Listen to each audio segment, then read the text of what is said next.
Immagine costruita sulle spalle. Secondo me con Mandellona, Mattia sembra Australia, Amanuel Gabriel dell'Eritrea, Victor Campenale Sudafrica e Luis Memphis dal Sudafrica. Vini Zabubra. Colombia e Jacob Fulsan dalla Danimarca.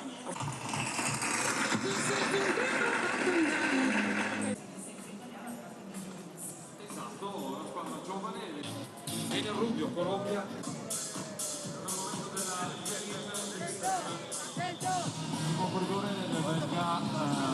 It's not so steep. Does it make it more difficult for you to do what you like to do? Yeah, usually I like the steeper climbs, but for us today and for our tactics, I think could play in our favour of riding a bit more defensive and trying to keep the jersey. I think it'll make it harder for people to gain a lot of time. Do you think a breakaway can work out? How do you see the fight for the GC? Well, maybe a breakaway can work out, but I think that we will see that Ineos, especially, they will try to make it difficult for Sunweb to. They basically have to if they want to try to win the Giro. So I think it's also possible that the stage winner comes from the, let's say, the bunch. Do you see yourself in the Maglia Rosa this evening? I don't know. We have to see how today's stage goes. I think looks like a nice stage. Certainly for a Plan B, it's a super stage. So looking forward to it. And the road up to Sestriere is gonna decide a lot, I think. Are you stressed? Nervous, yes, for sure. Yeah, it's a last big day and a hard day. For sure, I try to hold it and try to get it in Milan. What is your biggest fear today? Racing conditions or adversaries? Racing conditions I'm not fear of. It's just we're short together in GC. We can expect some attacks, and that's the biggest fear. But we have a super strong team, and we try to control, and I still feel really good, so I look forward to it.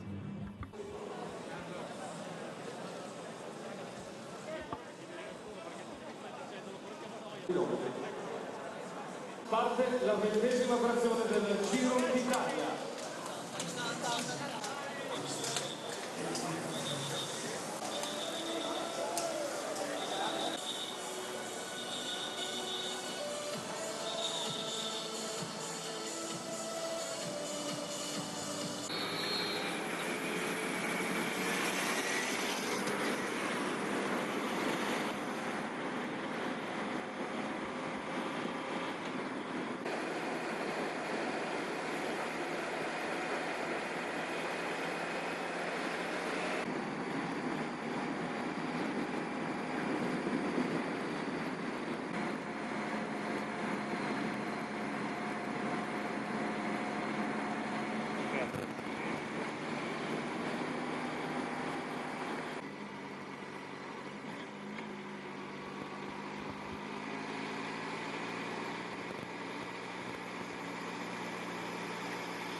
One big weekend. Alba to Sestriere today. Not over the initially planned route, but it's still, if only all plan Bs looked this nice, eh? Sestriere, the Alps, and then a time trial in Milan. The Giro d'Italia is in play. The Maglia Rosa is up for grabs with only 12 seconds separating two teammates at the top. We don't know how well or not so well they're getting on. That's going to be one of the things in play today. Then we have the podium separated by 15, 119 to fourth, and we've got a big group up the road. It's all set up beautifully well. It's been a really fast start today, as you might have imagined. It took at least 30 kilometers for the break to go.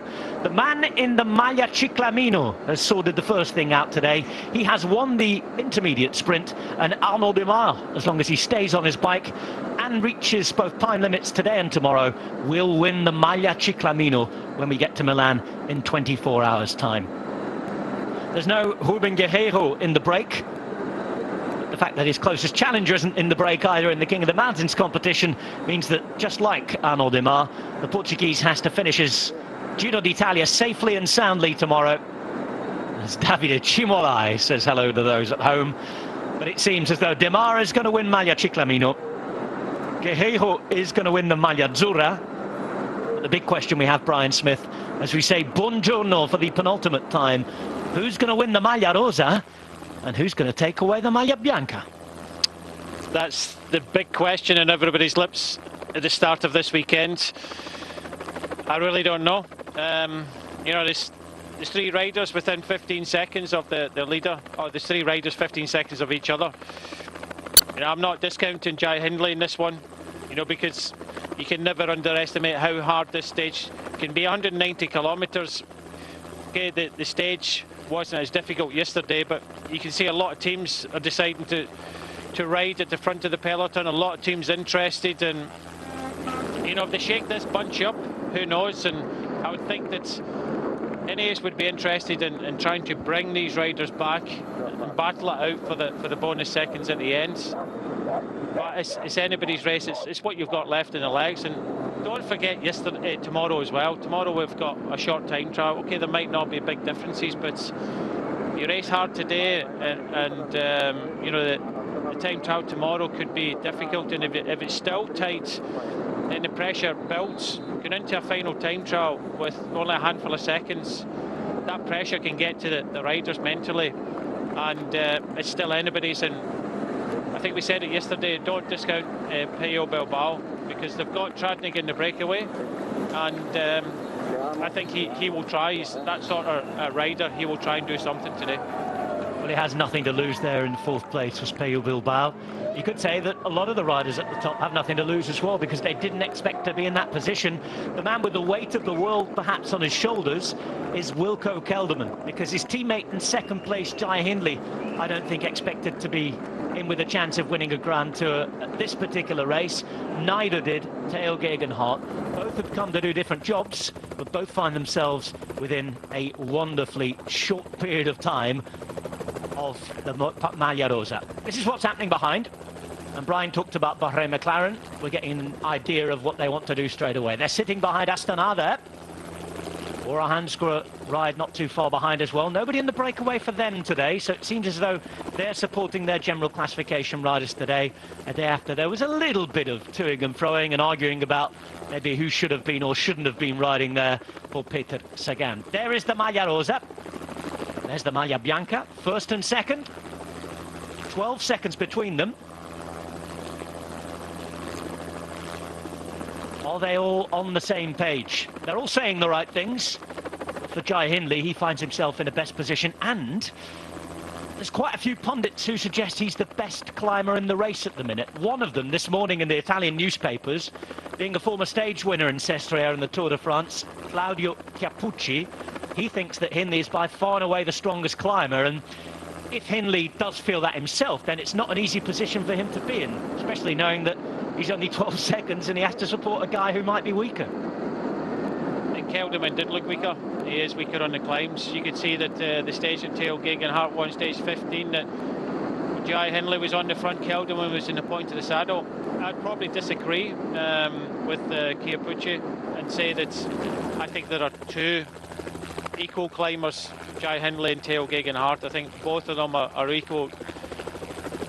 And I do think that Kelderman could suffer, and you know, what does Jai Hindley do?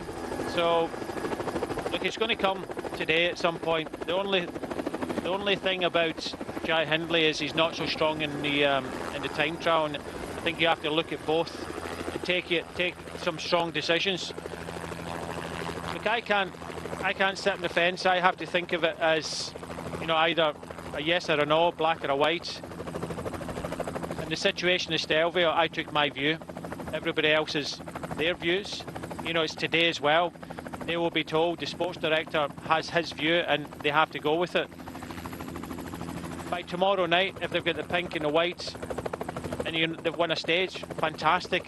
You know, Sunweb this year have been, you know, in the restarts have been absolutely brilliant. You know, we love the way they race. But I can't say that, yeah, Jai Hindley stay with the group. I have to say as a pundit, I have to say what I feel. It'll be interesting today because Theo Gegenhardt will go on the attack. If Kelderman falters, then what does Jai Hindley do? That's a big question. I'm sure they've talked about all the scenarios, but it's going to be an interesting final. I know it's only 6.9 kilometres in length, 7.2, but it's the speed that they'll go up at, and if it opens up and they start really racing it, then 15 seconds is nothing. Well, you talked about the final climb there, but let's lay out the full menu for everybody sitting down to lunch with us today.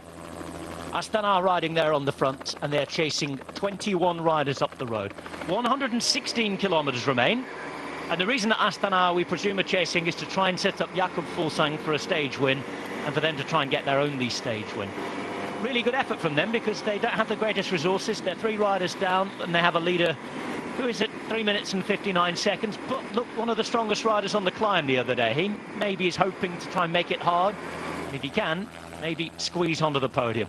They're chasing 21 riders up the road, and the most dangerous to the Maglia Rosa is Brandon McNulty at 33 minutes 12 seconds. That is why Team Sunweb are not doing the chasing at the moment. They have nothing immediate to defend. Brandon McNulty out of the play for the general classification. He's one of 21 riders, though, up the road. He's the only rider from UAE Emirates. There are 2 riders yet again from NTT. That's Sobrero and Gebre Xavier. 2 riders from Trek Segafredo in Bernal and Conchi. You wonder whether they're there for themselves or for Vincenzo Nibali later on in the day. Movistar again trying with 2 of their climbers. Villela is there alongside the Colombian debutant Rubio. Matthew Holmes, hat off. What a Grand Tour debut he's had. No success yet, but he has been mightily aggressive. The British rider for Lotto Soudal is there, and he is one of those 21 riders. Then there's a group of sprinters who got up the road. As we look at the Roca di Cavour, Chimolai is there, Demar, who won the intermediate sprint and probably secured the Maglia Ciclamino. All he has to do really is stay on his bike now. Guglielmi was there to help him, alongside Ballerini, Viviani and Fiorelli are the fast men. Andrea Vendrame was up there as well, accompanied by a climber from Agir Desert. They're looking for a stage win, remember. That is Geoffrey Bouchard. Brian mentioned Jan Tratnik's presence. He's there probably for Pello Bilbao a little later on today. That is, if Bilbao can get across. Kamil Małecki's looking to try and continue the CCC winning run, you have to say, from yesterday. They picked up a win. And finally, up in the breakaway, looking for a first ever professional victory after riding his heart out for a team leader in Joao Almeida earlier on in this race, is Peter Seri, 31 years of age, so long in the service of other riders, yet to take a first pro win. His teammate Honoré is there, and one final name who loves a stage 20 of the Giro d'Italia, doesn't he? Because he's been out there helping to win the race for Vincenzo Nibali previously on stage 20. Remember Sant'Anna di Vinadio a few years ago. Tanel Kanget was an Astana rider then setting up a win for Nibali. Today he rides for his own opportunities representing EF Pro Cycling.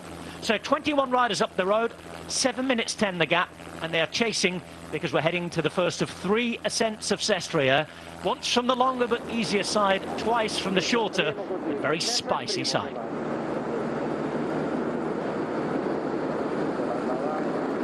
It's quite a menu, isn't it, Brian? Appetizer was just when this man in the purple jersey, the Maglia Ciclamino, went out and took the intermediate sprint points. We're off to the feed zone now, and then it's a 31-kilometre climb. Yes, a very long climb, and okay, it goes up steady at just about 4%, but the interest for me is the GC battle. And although it's not a tough climb, and we're not going over the Col d'Agnello or Isoard, going into France and then coming back round again, I don't think we really need it. I think by the end of today, we're going to see a good racing climb, a good battle at the end. I think maybe the Agnello would have, where it came in the stage, I don't think they would the GC teams would have really kind of raced it. And I think this is a good racing climb where, you have to have the big power. So although it's a shortened stage and not so much climbing, I think we will see a very entertaining stage and, battle for the pink jersey. And, Phil Sang, I think he's gone all in today, which is good to see. Not only is, as you said there, Rob, looking for potentially winning the stage, but moving up there in the general classification. So this is what happens in a Grand Tour. You get towards the end and you either go all in or protect your place in the in the top 10. But Phil Sang was here to try and win the Giro d'Italia. This is the last mountain stage, and it's good to see him put his two boys on the front to keep this gap where it is. I don't think they'll bring it back, but just keep this gap about 7 minutes. And Phil Sang's another one. If he starts to go on the attack, Bilbao as well, and it's setting itself up really nicely, Rob, for a great finale. It's nice to see, and I think we're quite lucky that we've got quite a few riders who really don't have much to lose here. All saying at this part of his career, he's won a monument this year, won a monument last year. Hasn't gone how he wished, but he's getting better, feeling good, and he's going to have a real go. We mentioned that Hindley and Geoghegan Hart didn't expect to find themselves in this position, and might see this as a unique opportunity to do something in a Grand Tour. I know all of you watching in United Kingdom will be looking to Geoghegan Hart to provide a surprise win, and down in Australia to Hindley to do the business for your boys. And what a Giro it's been for Australia.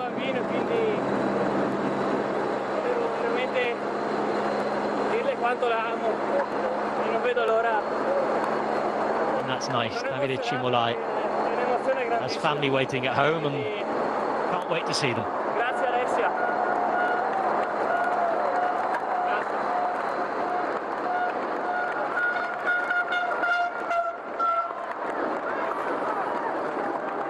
21 riders up the road, 111 kilometres to go, and 3 ascents of Sestriere.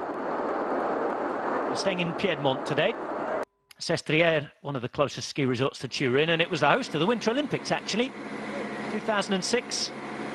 You had the opening ceremony and everything going on in Turin itself. And up in the mountain, you had the Olympic Village and most of the skiing events. Today it's all about cycling, and not for the first time.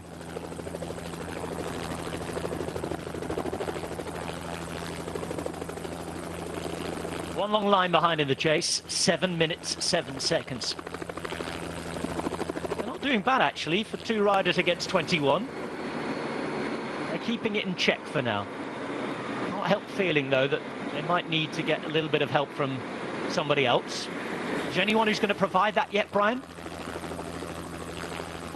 I'm not too sure at the moment. It's a good thing you remember keeping it in check. I think we have to look at the performance of the Czech rider yesterday, Czerny, and we saw a few people like on social media there, Ilio Kaisa saying, credit where credit is due. Pretty much, I think they thought they were going to bring him back. That was a huge performance in the end by Czerny, 22 kilometres in his own, and when you look at the firepower behind of the 5 riders that were chasing him down, and I think they really thought they would catch him before the end, and he stuck out there. And I think overnight it was nice to see that Ilio Kaisa tweeted that credit where it's due, and it was a really impressive win by Joseph Czerny yesterday.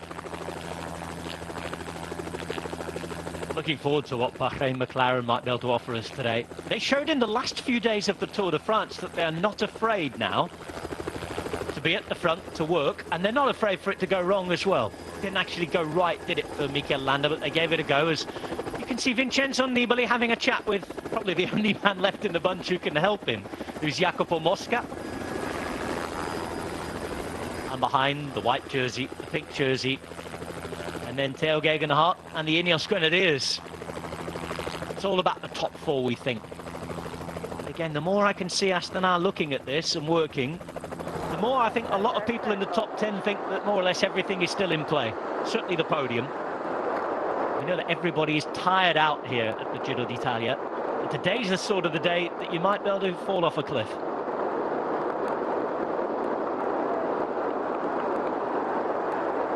Nice to see Viviani up the road. I think for the sprinters, Brian, a lot of them just trying to get to a point where they can take it a little easier towards the end of today's stage and make sure that they've got this far now. They want to get to Milan, they want to finish inside the time zone and tick off the Giro on their own palmarès. I don't think the time zone would be a problem today for a lot of these riders. But you never know. You know, I've seen it happen in the past that, you know, riders in a penultimate day have lost out. But I think it's just a case of, you know, this is the last hurrah sort of thing. You know, try and get themselves in the breakaway.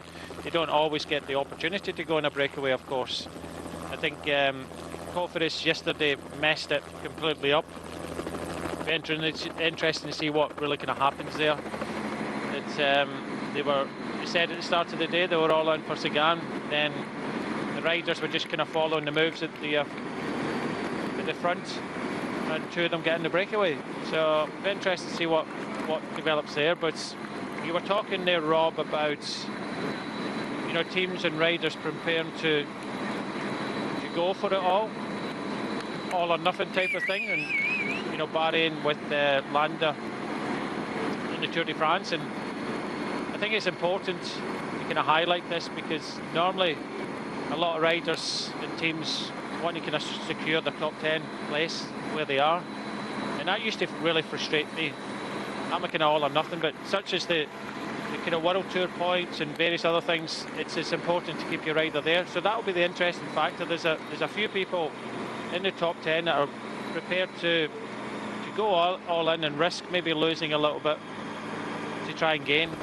But there are certain riders there that might be thinking at the back of their mind, I tell you what, I wouldn't mind finishing second or third or fifth. So, you know, certainly for the youngsters, you know, I'm talking about Jai Hindley and Theo Gegenhardt. They'd love to have that in a palmarès, you know, a podium in a Grand Tour. It's whether they really kind of go all in and risk everything. That's the thing.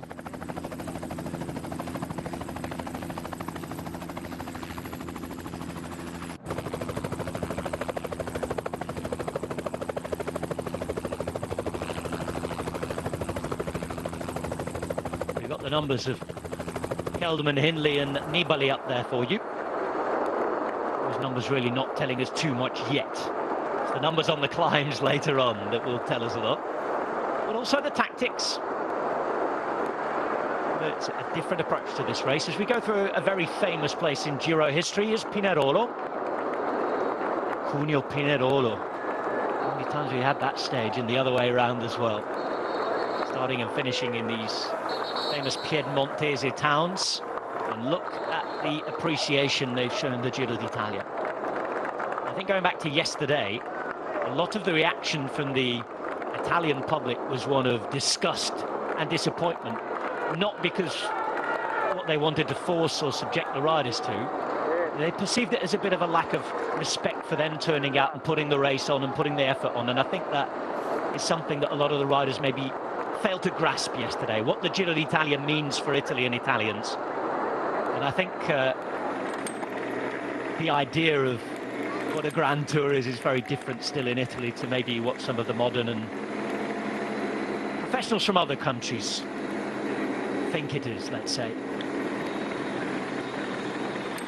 106 kilometres to go, but nice to see that the fans have stuck with the riders here. And today we want to see the racing. We're going to Sestriere.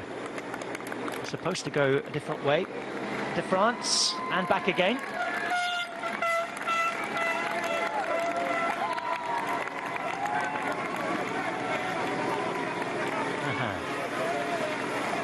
That's a nice presence there from a hero or two. I'm just looking, Nibali and Sagan having a bit of a laugh, sitting about 20th in the peloton there. Of course, two former teammates in the Liquigas team. Yeah, they started riding together, didn't they? I mean, Nibali a little earlier. Sagan then came along very young and rode together in those boiler suit green jerseys. The prettiest kit in the peloton, was it? But we certainly remember it. I sort of remember it with a... You can see them. Maybe I'm looking for rose-tinted spectacles, my Yarosa tinted spectacles, but yeah, they were a huge team at the time, weren't they?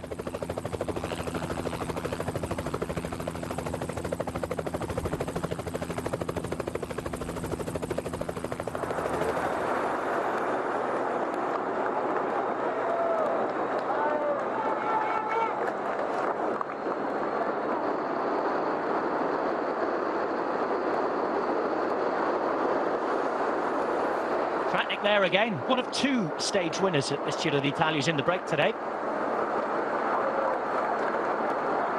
Looking at the reaction from the peloton, it seemed quite a popular win actually. Again, you never quite know who's appreciated, who's got most friends in the bunch and things like that, but a few tweets I read, it seemed like quite a popular win, did that, of Jan Tratnik.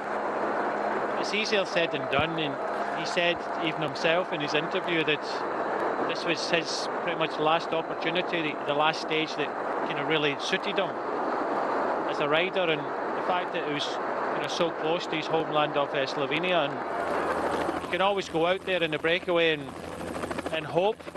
It's the same with Ben O'Connor. You can go out there and at the start of the day and hope to win and try your hardest to win, but when you pull it off, it just seems to be from the interviews that it's quite hard to kind of believe and kind of take in when they actually do it. But yeah, it was a deserved stage win for Jan Tratnik, and Ben O'Connor was disappointed that day but bounced back, and what 3 days he had, the last 3 days, the Western Australian rider, and what the last few days the Western Australian territory have had in this year's Giro d'Italia.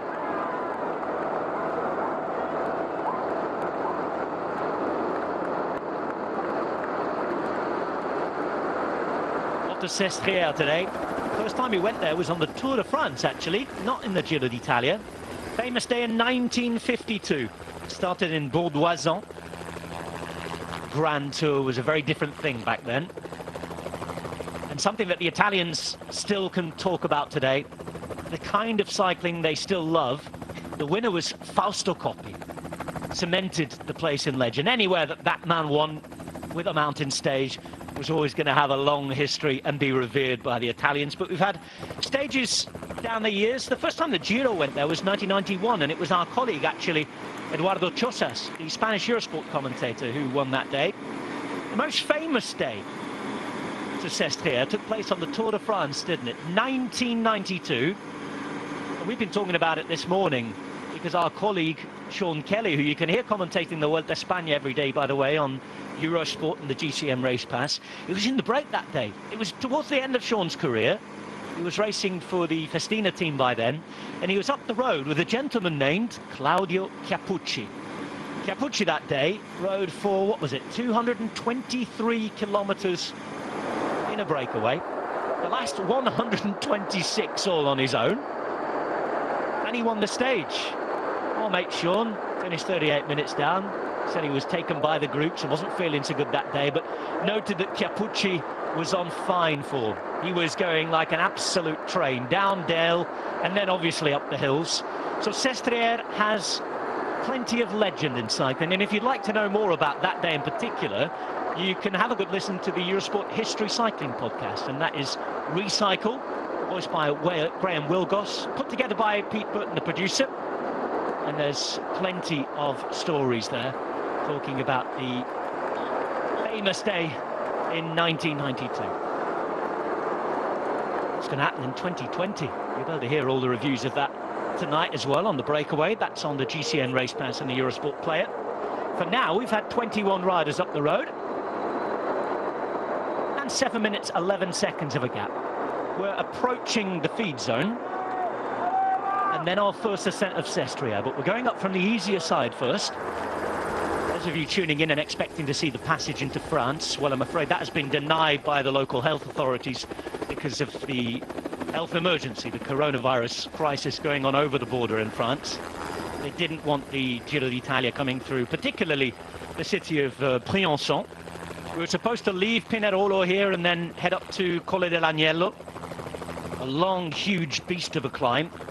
Takes you high up into the Alps, over 30 kilometers of climbing, then descend into France, take on the mighty Col d'Izoire. The Izoire would have made the Agnello maybe look like the Poggio in comparison because it's steeper and harder. Not to be taken on though, and that climb to Monte Ginevro that would have brought us back into Italy is not taken on. Instead, the easier side of Sestriere, which is 30 kilometers long, only at 4% of an average gradient, but that's mostly because of an easier section right in the middle of it. Then we descend again and take on the difficult side of Sestriere. That's from Cesana Torinese. It's a short climb, relatively short. It's about 7 kilometers long, isn't it? But it has a high gradient. And that is the side that Claudio Capucci climbed to the finish on back in 1992. Since Capucci, we've had Indurain winning in the Giro d'Italia, and Pascal Richard in 1994, when a certain Mr. Brian Smith was riding the Giro. So what do you remember of Sestriere? The snow on that day. You know, I think we finished in a couple of centimetres of snow, but it was, you know, that day we started in Les Deux Alpes and came over the Lotterie onto Mont Ginevra and 2 laps of Sestriere. The day before was over the Agnello, Izoire, Lotterie, Les Deux Alpes, and you know, that was the final 2 days of the Giro d'Italia. We went the kind of final real 2 days because the next day was the kind of roll into towards Milan. I can remember most of my memories from that year was pretty much the snow and the cold, and it was only afterwards, because when we finished we were given a bottle supposedly of hot tea and honey, and it was many years afterwards that I met my Swan Ure staff member that day, Freddie Vian, the carer from Belgium, and you know, we got talking, I think it was during the Tour of Britain, and we got talking. He said, remember that day in Sestriere when he gave us a bottle? I've got something to come clean. It wasn't just hot tea and honey. I'd put some grappa in it, and I can still remember to this day, you know, having in the cold, freezing cold, jacket on. And normally I don't really suffer too much in the cold, but I got a very warm feeling straight after the race when I went back to the hotel, and it was like, I just thought it was getting warm as you went into the hotel, and it was actually the fact that Freddie had put grappa in our bidons after the finish. So yeah, some good memories there, but it was such a brutal race that even earlier on that day we came off Les Deux Alpes freezing cold, like the riders the other day coming down the Stelvio. We got to the bottom, of course it was neutralised to the bottom, and Andy Hampson, who I was there to help, he wanted to have a natural break, and so we stopped. Andy was a type of rider that couldn't really do it on the bike. You see a lot of the riders kind of doing it on the bike, but he had to stop. So we got going nice and leisurely, and then we were about 20 odd car or something like that, and then a lot of the sports directors were telling us that the race had started. So of course I got him on the wheel, and I got within 50 metres of the back of the bunch, and I pulled my hand. I couldn't go any further, and I pulled my hand out, hand slung him into the group, and I went backwards in the Lotterie. And towards the top I caught a couple of riders, Lombardi, who is and Bramati. Bramati is a iconic Quick-Step sports director, and Lombardi is the manager of Pera Sagan and Filippo Ganna. So we wheeled about all the way to Briançon, up the Mont Ginevra, did what I could in those days to get back in the peloton. And then the first time up Sestriere, when the snow started, I was told to drop back and help Alvaro Mejia, the Colombian, who was absolutely frozen. Couldn't feel his hands, so I had to go back and help Alvaro, and got him to the finish. It's an epic day. And it was a day that, when we're talking about it now, that was the last stage. A rider called Hendrik Redant, who is a sports director of NTT here, he never finished that day. He wanted to get to Milan. He never finished because it was so hard that day. And he's a very typical hard Belgian rider. So yeah, I've got a lot of good memories, but a lot of bad memories of suffering. A lot of suffering in the peloton today, I'm sure. Riders coming back from the cars and to the breakaway. They're the two riders from Trek Segafredo in the breakaway. Good climbers, actually. Bernal and Conchi. Bernal has already picked up a professional victory or two in his career. Conchi still winless. Two riders in the breakaway with wins at this Giro. And Tratnik and Arnaud Démare. I think it's fairly safe to say we can count Démare out for today, can't we? And that's the interesting thing about the breakaway today. If it is to survive, I would say you could probably discount at least half of it on paper already. I don't discount them. It's as close as we're going to get to France today. He wants to show that jersey and as off. close as to the anti-Démare terrain as you could get as well.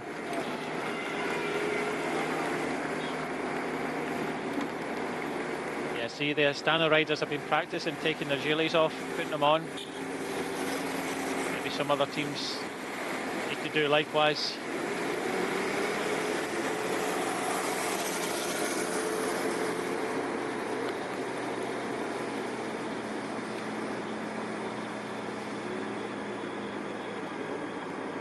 So we're building up today. It is one of those days where it starts to bubble. When's it going to be boiling?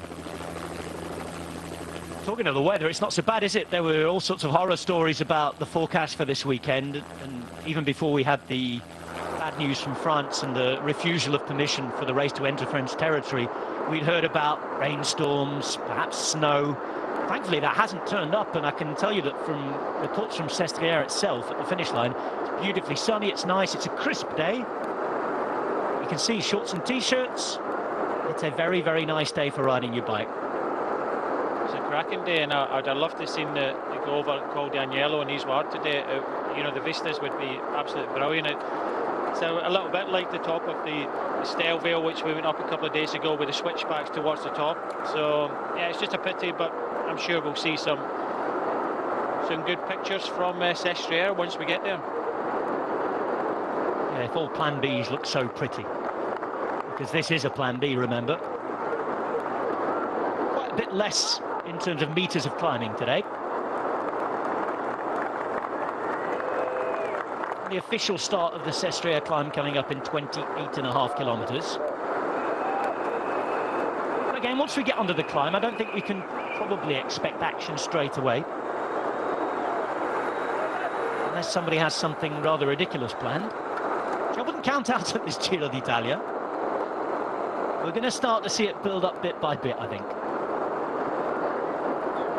With this climb not being an Agnello, not being an Isouard in terms of its gradient, this first climb, Brian, are we going to see maybe the mountain trains riding a little harder than we might have expected, or is it still going to go down to those final couple of climbs? Certainly given when you look at the podium and there's only 15 seconds between the top three, you don't have to make huge gaps and differences, do you? I think a couple of teams would really want to make it as hard as possible today. After a shortened stage yesterday, the sun is out today. I don't think they can afford to wait for the final ascents up to Sestriere, so you may see the likes of Ineos come up, and I think we talked about it yesterday.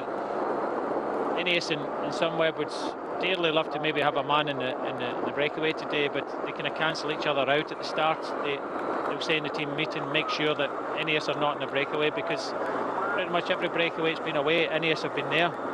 This is one of the breaks they haven't been in, because they've not been allowed to by Sunweb. They've kind of cancelled that out. So I think Ineos are the team, I think, that have to really kind of take this on in a long run up towards Sestriere for the first time. to make this stage as hard as possible.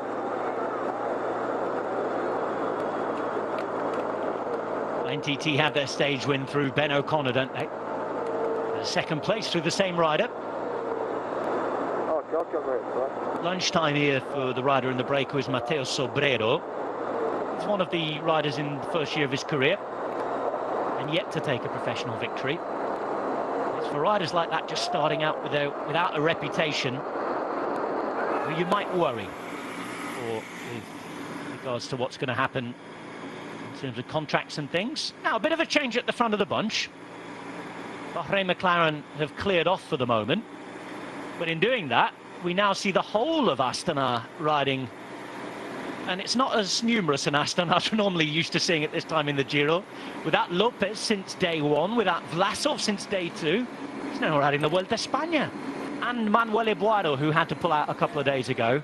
You have to hand it to them. Pepe Martinelli, Alexander Scheffer in the car, and the 5 remaining riders, all the soigneurs, mechanics, they've soldiered on, and they're still being positive with a rider who looked like he'd hit brilliant form on the Stelvio, and Jakob Fuglsang. You have to think positive, and we know he's, the sports directors are really good in this team, and they will take it on. I think it was just a case of a lot of the Bahrain McLaren riders took a bit of a kind of natural break, and they're coming back. Some riders kind of coming back to the peloton, and that's why we've did a bit of a swap. I'm sure that they'll move back up in time, but Astana down to 5 riders, as you say, Rob. Fuglsang did look a lot better in the Stelvio stage. Looks as if he's getting a bit stronger together with Bilbao, and I think looking back at the Stelvio stage, and whether Jai would have had waited or not waited, or Kelderman, the big difference there was Fuglsang had the company of Pello Bilbao for that period of time, the same period of time that Kelderman was on his own, and both of them finished in front of Kelderman. Both of them rode strongly in the final climb and never really lost too much time. The time they lost was actually on the Stelvio, and Bilbao came within about 40 seconds of Theo Gegenhardt and Jai Hindley. So for those 2 riders combining it together made a big difference to kind of help each other. Well, poor Kelderman was on his own, but we've already kind of discussed that, and it does look as if Fuglsang is feeling good, coming good, and feeling a lot stronger, and that's why Astana are riding on the front, just thinking of potential this stage when holding this about 7 minutes. It's not the only team that will come to the front, because I do believe that Ineos will want this to be as hard as possible today, and make him up when the road starts to rise.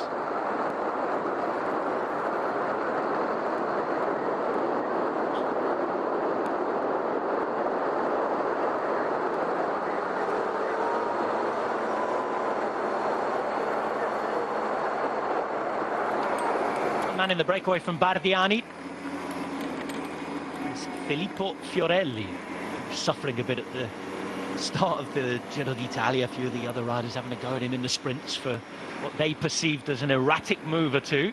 But he's got through, and it's a learning curve for him and for Bardiani this year, you'd feel. Slightly less well-known group of riders. As always, the youngest team in the Giro d'Italia. I know that their boss, the Verberi family, weren't particularly happy yesterday. I have to say, a little bit more old school. Maybe unhappy for different reasons that we might have been unhappy with it. Just the way that things were done rather than the actual grievances, I think, were more injurious to the sport.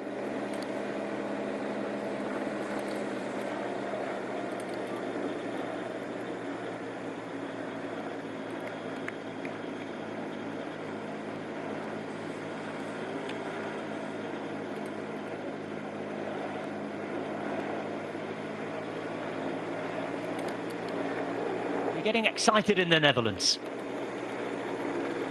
Excitement maybe a bit more tempered than when Tom Dumoulin was up there, because it had been such a long time since Netherlands had a Grand Tour winner. Of course, it was a first in the Giro d'Italia with Tom Dumoulin. And of course, there just seems to be that underlying worry about Kelderman, given the fact that he was distanced the other day on the Stelvio. And he's had all this bad luck in his career with injuries. Plus, in the third week of these races, he has never particularly gone well. With Dumoulin, you just always had the belief that he would rise to it in the time trial at the end. Even if he was distanced, as he was on Piancavallo on the last day, that there would be a comeback in Milan. With Kelderman at the minute, as he started his life as a really strong time trialist, didn't he? But again, perhaps through no fault of his own, through the way he's developed as a climber and trained on different things as well, and the injuries and what have you,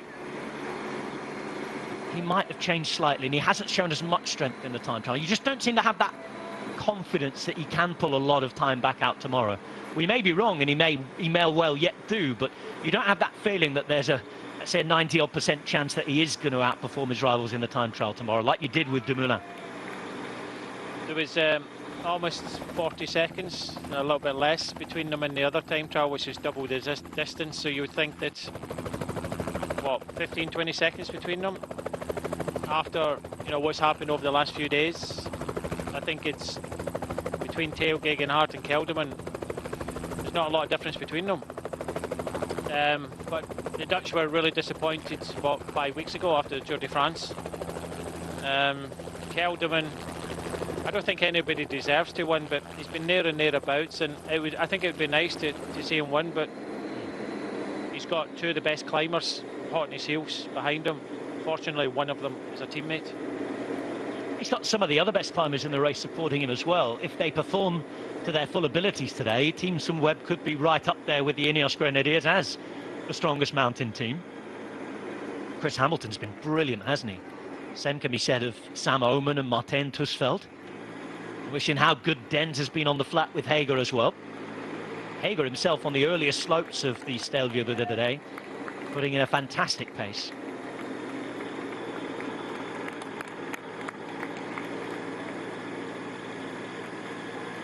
Feed zone for those chasing on. They just took a little bit of time back when the breakaway went through the feed. Down to 6:30. Imagine it's going to go up a little again here. We're not far away now, 20 k's or so, off officially starting our first of 3 climbs of Sestriere for the day.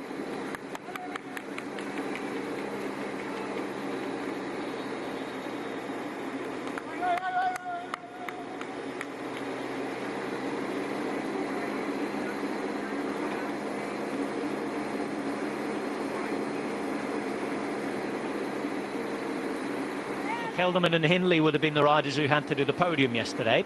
It's one of the only advantage really that Theo Gegenhardt has had in the last couple of days. Hasn't had to do any interviews or podium ceremonies. The fact that Joao Almeida lost the Maglia Rosa, and with it the Maglia Bianca, meant that Hindley for the last couple of days has had to do interviews and podium ceremonies as well, because he now officially leads that white jersey classification. And Wilco Kelderman, obviously in the Maglia Rosa, is required to do a press conference. See that the front of the peloton went for some fast food there. The back of the peloton decided not to. They went through the drive-through, did they? The others are still inside waiting for the queue.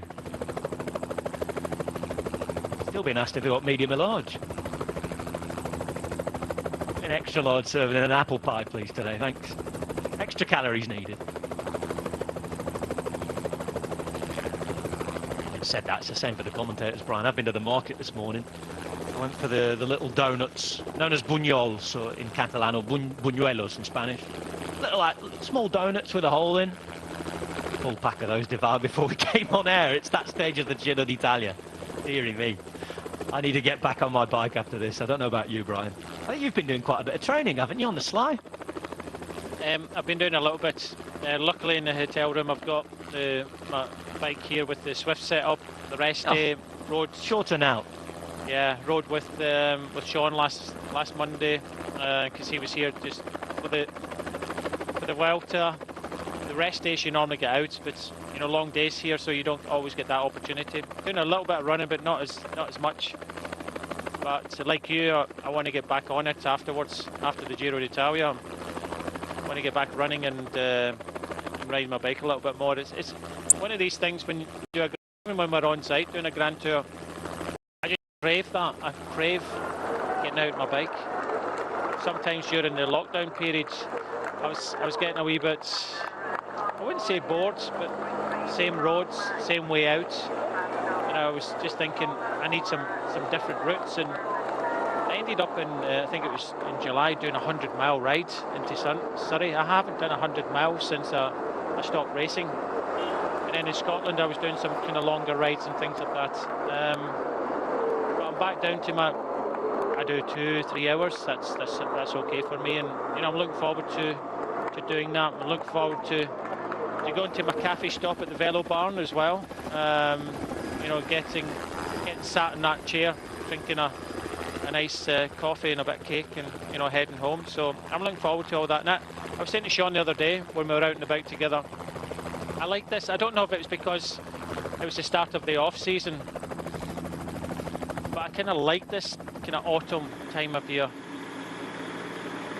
I enjoy October as well, but perhaps because, like you say, it's been a long season, and momentarily anyway, the travelling stopped a little bit. It's very different for everybody this year. I think the last people who'll be wanting to do 2 or 3 hours on the bike are the gentlemen on your screen. I think they'll be throwing them either in the shed or hanging them up on the wall in the garage for a few weeks, but not as long as usual, because the next season will be around.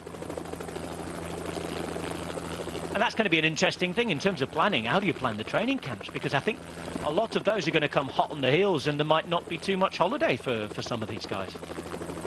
Yeah, the riders that decided as soon as lockdown came just to take a few weeks, just nothing's going to happen soon. It's the riders that have been thinking that, well, we could be racing in a few weeks' time. You don't know what's going to happen. So if you've taken a bit of time off, yeah, you're right, Rob, because normally when we get to the kind of November, the start to the training again and building up for the next season, and looking at potentially the Tour Down Under, which I believe will go ahead, but whether all the teams actually go there, I'm not too sure, because of the quarantine and various other things. I know they're trying hard to make sure that it happens, and I think it will happen, but I'm very doubtful that all the riders will go there, because I believe that a lot of the Australian riders may not actually return home, which is sometimes hard, because I know that a lot of them like going home to see their family. Who doesn't? Who doesn't? Exactly, see their family. It's a lot easier for many others throughout Europe to do that, and I always felt it's really tough to come all the way from the other side of the world to be a professional bike rider, but they've done it with some real success, and you know, it's harder for them to go home. You know, we're here in Great Britain, and still a lot of talented riders were a bit kind of fearful of going and living in the likes of France or Belgium, and it's not that far away to go home, and I think it's that pull back. It's easy just to go home, but the Australians don't have that. When they come here, they're totally committed, which I always thought was great to see. Heading up the valley now. Those big Toblerones start to loom a little larger. White top this year as well. Snow has arrived. Some of the passes are closing. We're very much open for business at the Giro d'Italia. And here's the forgotten man. Joao Almeida still in 5th place. He's only at 2 minutes and 16 seconds from the Maglia Rosa. And you can understand if we're not talking too much about this man, because his form's been going very much in one direction. The way his team's set up, not sure. Interesting to see what he can do today, but holding on to that 5th place, well, that would be quite a Giro d'Italia for him. And he's riding alongside his mate there, who is definitely going to take a jersey home for Portugal as long as he finishes the race, and that is Ruben Guerreiro. Whatever happens to Joao Almeida's 5th place in general classification, it's been quite a Giro d'Italia for Portugal.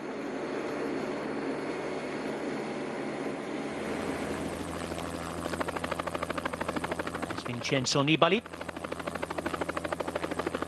He's in 8th place at the minute. 5:47 down from this man, Wilco Kelderman.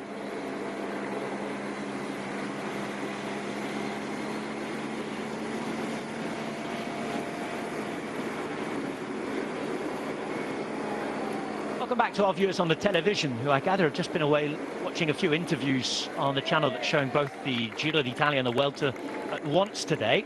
If you'd like to watch that mixture of the two races, you can tune to Eurosport. Otherwise, stay with us on our digital platforms for uninterrupted coverage. That's the Eurosport app or the GCN Race Pass.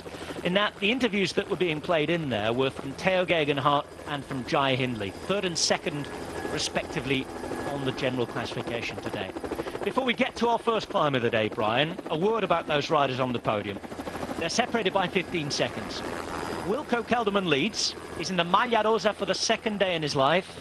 It's the biggest moment of a career that's had start and stops and stalls through crashes, injuries and disappointments.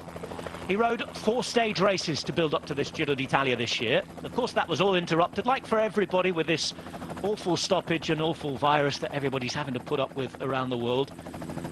In the 4 stage races, he came 4th, 5th, 6th and 7th. Very, very solid, very, very consistent. He might well have just timed his form to the right point. But on the Selvio the other day, he lost a little bit of time. Looked as though he was in crisis for a while. In the end, it turned out not to be a bad ride, given the fact that he rode a lot on his own.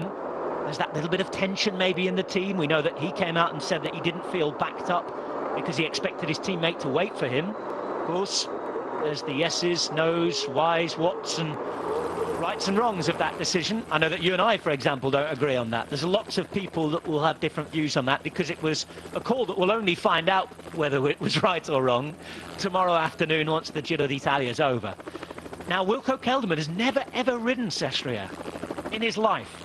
That's quite a surprise because it's one of the big places for a training camp around here. He's had a look at the road book and the riders he's taking on, well, 2 riders behind him. One at 12 seconds, that's his teammate, and that is Jai Hindley from Perth in Western Australia. Perhaps the city of the Giro this year, more than anywhere else with the success that they've had through him and through Ben O'Connor. Loves Italy, used to race amateur in Italy. Like a lot of the Australians actually choose Italy as their home when they come to race in Europe, and that's happened for a long time, hasn't it? The Australian Institute of Sport has long time had a base in Varese, not far from the airport near Milan.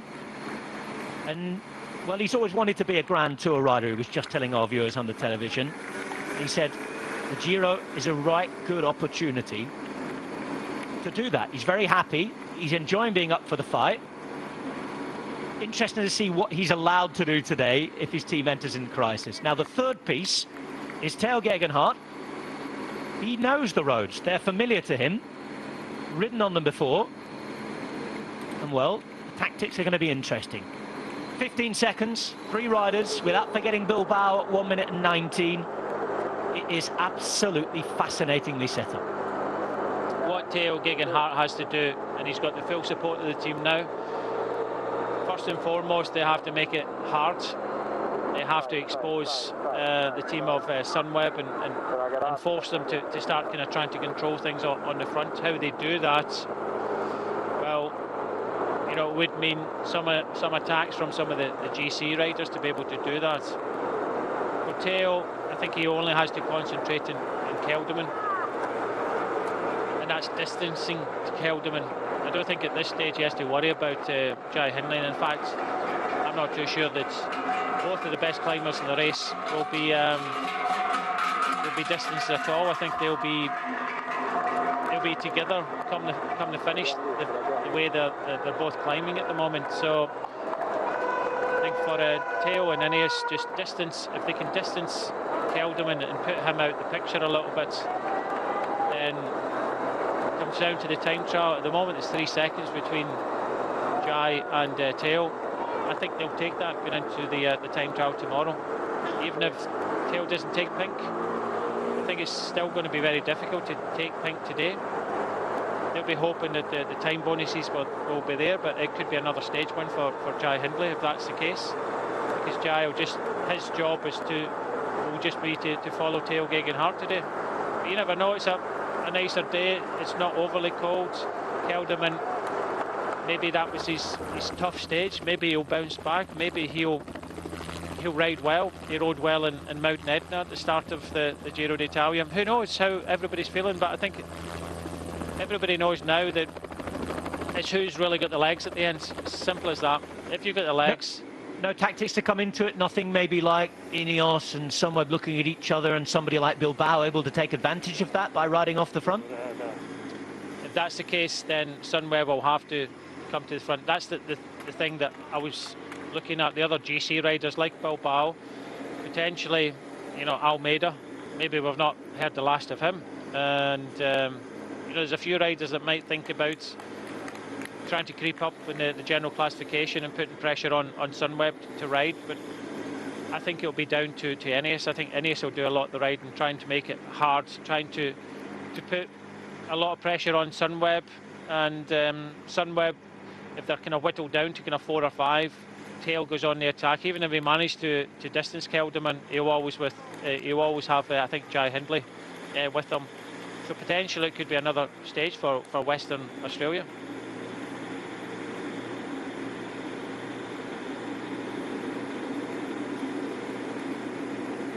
Great effort today from Astana. I'm really impressed just with the desire they've shown to go out for something. Even though they have one of the weakest teams in the race now, every member of the team riding hard for them. Remember, a couple of the riders riding at the front in Gregard and Contreras, they weren't supposed to be at the Giro in the first place. They were only pulled in the last minute as coronavirus replacements. All hands to the pump, and having lost important pieces in Vlasov, Lopez and Boado, they're giving everything. We're enjoying the views, and we're in the Western Alps today.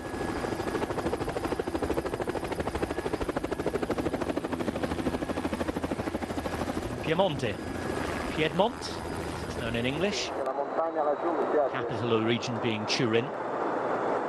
Not too far from Turin, actually, and we're heading to the place where we had the Winter Olympics in 2006. Turin, the host city. Sestriere, where we had a lot of the skiing, and skiing an undeniably important point in the history of Sestriere. We already talked about all the cycling that's finished here. 1952, the Tour, and Coppi, and all of those famous days since. Chiapucci, Richard, you mentioned, Bjarne Riis has won here. Whisper it quietly for a few people maybe as well, but Lance Armstrong has won here as well.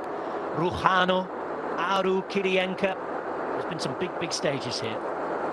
But it is skiing that is the other very famous activity up in Sestriere. And you know, the whole point of Sestriere existing was for skiing, Brian. The actual municipality was founded in 1934 to become an international ski resort. It had that purpose. Time has gone on to confirm that. We had the great events of the World Cup, to the World Ski Championships in 1997. Winter Olympic Games I mentioned in 2006. And a lot of people learn to ski, certainly from the city of Turin up here. It is the local resort. And they want the best back. Part of the reason we have the stage today, and part of the reason that they want this to be visible to the world again, is that Sestriere is applying to host the World Championships of Skiing in 2029. The local tourist board claims to have one of the top destinations in the world now. And most of the skiable terrain's over 2,000 metres, so you've got a better chance of having snow up there, and that'll be confirmed when we go up and see it today. The finish is just over 2,000 metres, by the way, which is interesting for us in a bike racing sense, because we mentioned the other day, you get up that magic number 2,000 just before it, and things can happen to the body. Your form can suddenly drop off. And with all the negative impact of climate change and everything that's happening in the world, I think Sestriere are very much playing on the fact that they've got a lot of skiing above 2,000 metres, because if you think to the future, we might not have as much snow for as long. And I know that's something they've made quite public. For now, it's Astana who continue to ride. And they're getting the gap down towards 6 minutes now. Eyes on everybody as we approach the classified part of the climb to Sestriere.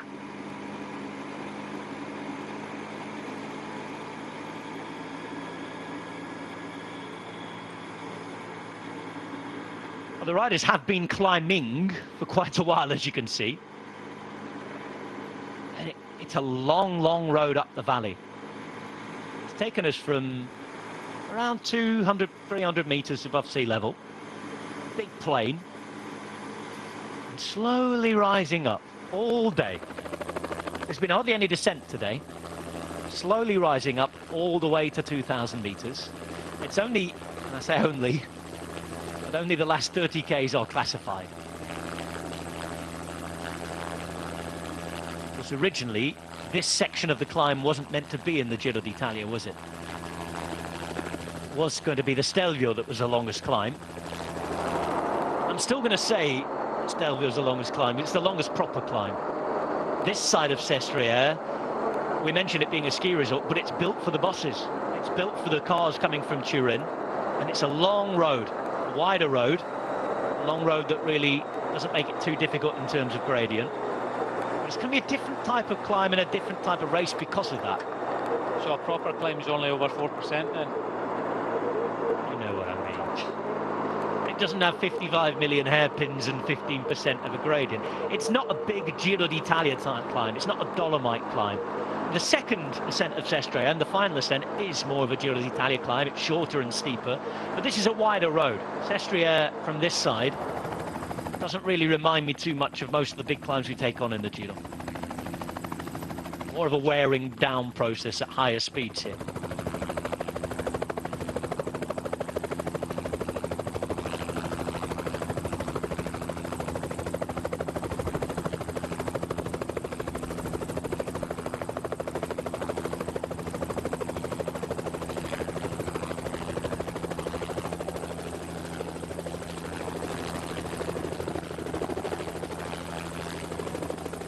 Ks.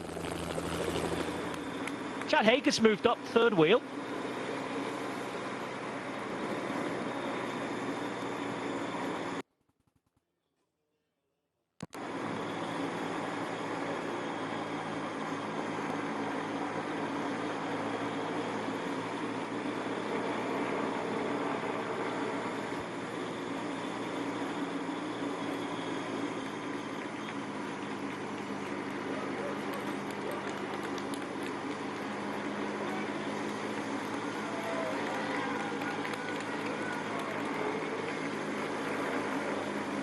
Benetton is chasing on at the Giro d'Italia. A couple of home riders up in the breakaway today. Matteo Sobrero started the day at home in Alba, and he's in the breakaway. You can see that the riders are already climbing. The climb, classified part of the climb, doesn't start for a while yet. For all intents and purposes, as far as they're concerned, Brian, they've been climbing for a while and they will be to the top. The only thing that's going to change, really, is they'll go through a sign that says start of climb. The road doesn't change in terms of gradient too much from here. Go through the Odd Nature Park. This is the area that borders France.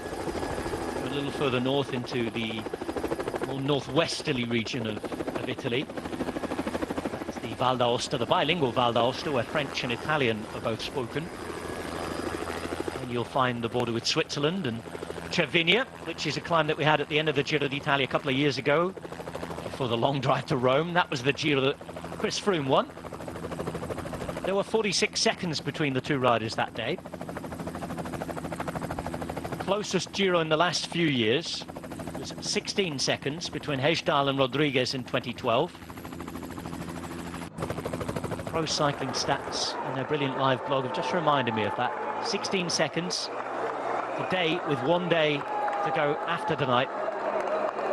We've got 15 seconds, not just between the top two, but between the top three. And then 1:19 to Bilbao.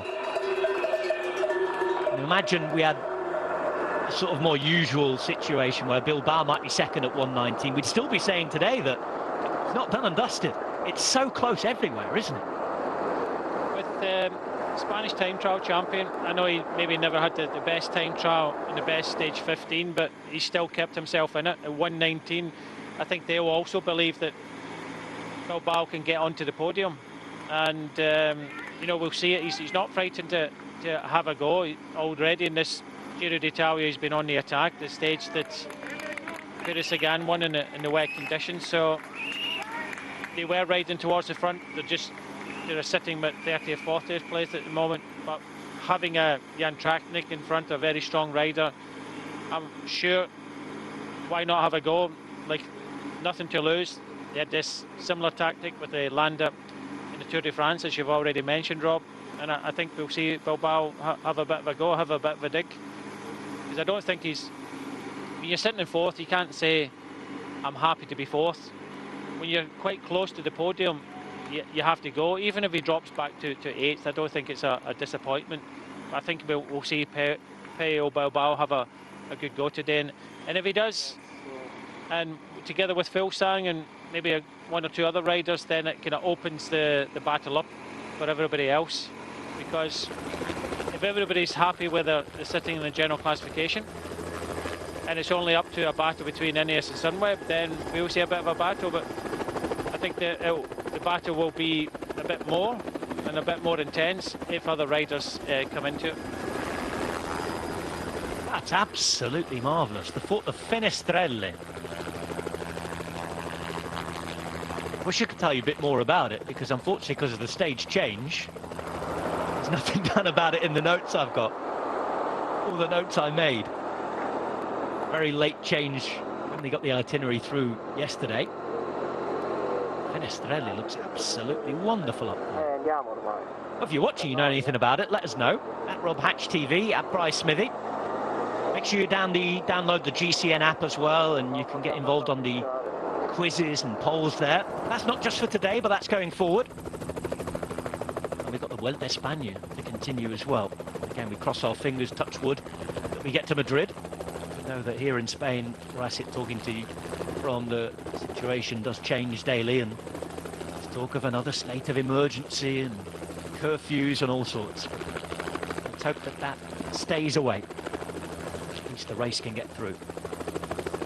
There is the fort of Sestriere. Looks like something from another world.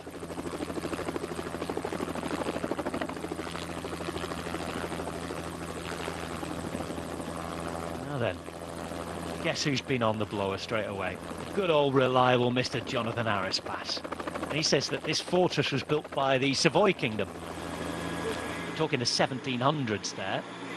If you notice, if you look at the flag of Piedmont, the region, it bears a big resemblance to the flag of Savoy, actually. A region that was over here in this part of Italy and over in France as well. You might know as well that Sestriere is a French name. Pronounced in the French way rather than the Italian. It would have been Sestriere. That fortress built in 1728. But not just finished. It wasn't built and finished in a day. It took them all the way through to 1850 to finish it. I know that building works can go on for something. Imagine waking up to that every morning. Probably some Brits that built it.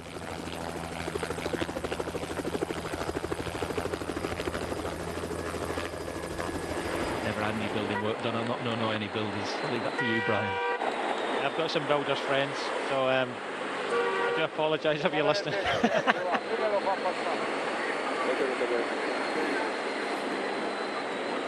And taking it on at the front, still the 21 up the road.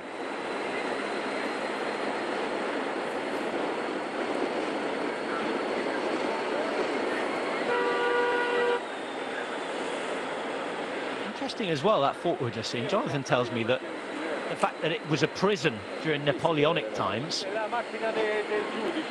meant that there was a certain Pierre Picot who was held captive there. And it was his story that was the inspiration for the very famous story written by that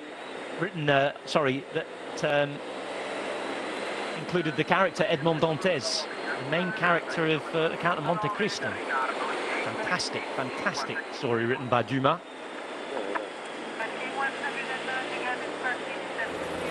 No wonder it served of inspiration. Here it is again in all its glory. One of the nice surprises about today's route. I've commentated on a stage up this side of Sestriere before, with Jonathan actually, all the way back in 2011 when Vasil Kirienko won. I cannot remember seeing that. What a beautiful sight it is.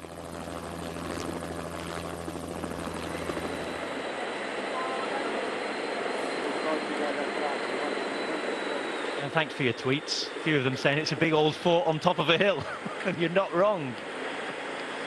Yeah, I took the words out of my mouth. Normally I do that type of gag. It's an impressive one at that. Very now impressive. then, we talked about them. Very Sorry, impressive. I don't think it's anything to do with the hotel, is it? I don't think so either. Now, we talked about them climbing. Enough silliness for today. They have been climbing for a long, long time. Long road up this valley.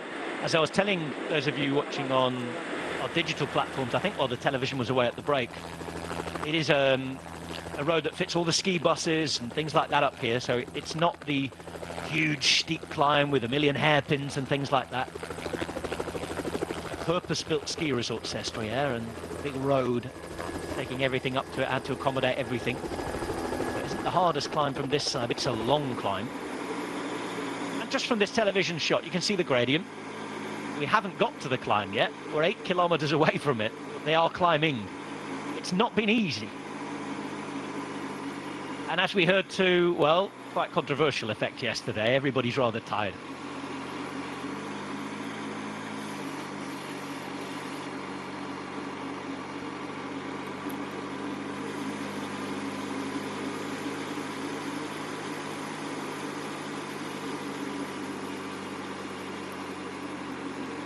One more man added to the chase now for Astana, Brian. They're serious about their business today, and the gap's come down to 5 minutes 42 seconds. I don't think Fuglsang will be chasing. I think he's just kind of sitting behind his teammates. But what I've noticed is Sunweb have moved up now. You can see that Ineos have moved up as well, just behind them. So they're starting to get the kind of game faces on a little bit. And I'm sure that if anybody adds any firepower to the front of this race, it will be the team of Ineos. They'll want to start to split things up. I feel sorry for the guys at the back, because they'll look up, they'll see Astana riding in the front, then they'll see Sunweb, and then they'll see Ineos, and they'll know that something is about to happen. You've also got Barry and McLaren have moved up onto the wheels of Team Ineos. So, you know, we had Bora towards the front. So as this starts to rise, a lot of the riders have started to think, well, it's going to get harder and harder now all the way to the finish. We're off the flat, we started climbing, and this is when the difficulty starts. Arnaud Demar requires a little bit more energy. And as we take another look down from the Fenestrelle fort, shout out to Peter Lyons, who's written to me, tell me that it is actually the biggest alpine fortification in Europe. 1.3 million meters squared. Echoing what Jonathan told me. Started in 1728, but not finished until 170 years ago.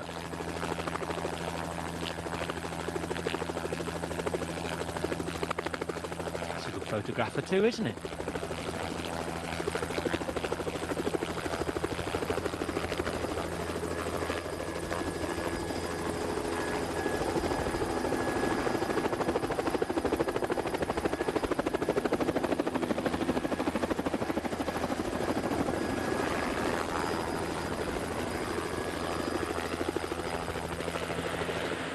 How much is this gap coming down here is about maybe the breakaway losing motors like Arnaud Demar, or Astana riding harder behind, Brian? Because it's certainly come down by around a minute and a half now. I think it's a case where the breakaway I'm not riding is hard now, because we're started to climb, and a lot of the kind of sprinters won't be kind of rolling through. In the flat they can roll through, and it's, you know, the speed is up, but when we come onto the climb, there'll be a lot of this breakaway starting to think, you know, the kind of long game here, still a long way to go on the climb, and start to feel the kind of pinch in the leg. So there's less riders riding at the front. You can just see them. A lot of them are just in here, like you said right at the start, Rob, that's either just get to the finish. You know, this is the last hurrah for a lot of these riders now. That's they're not going to feature it in the final. Maybe some of them thought that there's an opportunity here for the breakaway to go to the finish. Well, I very much doubt it, because I think everybody knows that this is going to be a big battle for the GC contenders today between Sunweb and Ineos, and if that's the case, there was very slim chances of getting there. This man here, I think, is here for Pello Bilbao later on the stage, so he'll want to kind of try and stay here. The fact that two Trek Segafredo riders are here means that I think Nibali fancies the stage as well. He's a rider that will not go down without a fight. and also the fact it's 3 riders here from Deconic Quickstep, maybe Almeida is thinking of the stage win as well. So, you know, there's a lot of riders here that want to stay in front to help their team try and move up in the general classification, or they want to help them win the stage. And it could be the case that you know, that happens for, you know, both win the stage and move up in the general classification. But there's a few riders just at the back. And then you've got Astana riding in the front, and I think they're starting to come into their own a little bit as the road rises. So I think the pace is definitely on in the peloton. And a lot of riders down the back of the peloton are just thinking, oh, I just want to get to the finish, because, as you say, there's a lot of tired legs in here throughout the whole peloton, and they're just thinking it's going to start soon, and there's a lot of worried bodies down the back.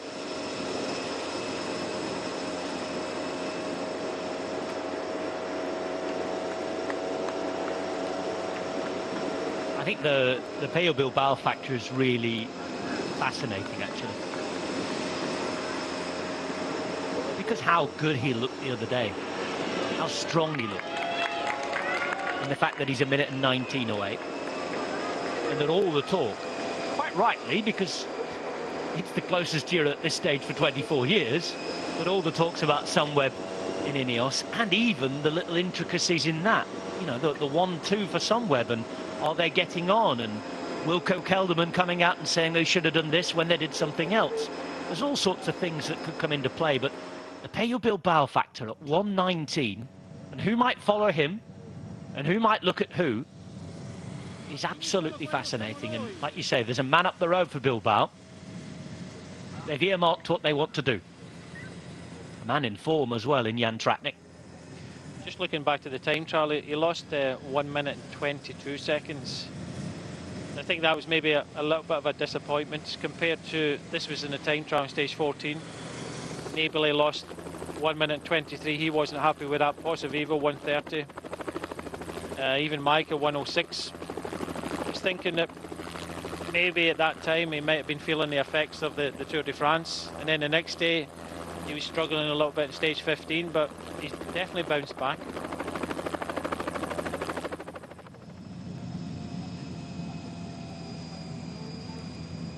Lovely image of where we're going there. And well, for Nibali, he's at 5:47, so the general classification, I think he will accept, is gone. As Brian said, he's probably looking for stage win number 8 in his Giro d'Italia career. And given the fact that the podium separated all by 15 seconds, even a podium looks pretty much impossible for Vincenzo Nibali. Although, as we've said all throughout this Giro, and we'll say until the day he hangs up his bike, never count him out. But with the terrain and the fact we don't have the Agnello and all that, Isoire and all that, big swings, huge swings of 5-6 minutes aren't really going to happen. It's all about Kelderman and Hindley there in pink and white, with Theo Gegenhardt in third. 1:19 you have Bilbao, and then De Koning Quickstep with the man that we've stopped talking about, Joao Almeida, who led for 15 days. He's in 5th at 2 minutes and 60.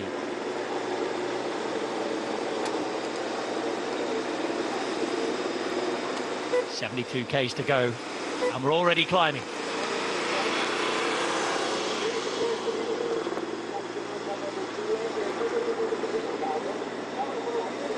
I'm glad you're eagle-eyed there, Brian, because I saw that third Astana rider a moment ago without realising it was Fuglsang, and thought, here we go, we're going to work. But yes, Jakob Fuglsang sitting on the back of his 2 teammates. I know they're down on numbers, but they're still going. I guess the question is what happens when these guys tire out, isn't it? Who takes over, what happens? How long this lasts?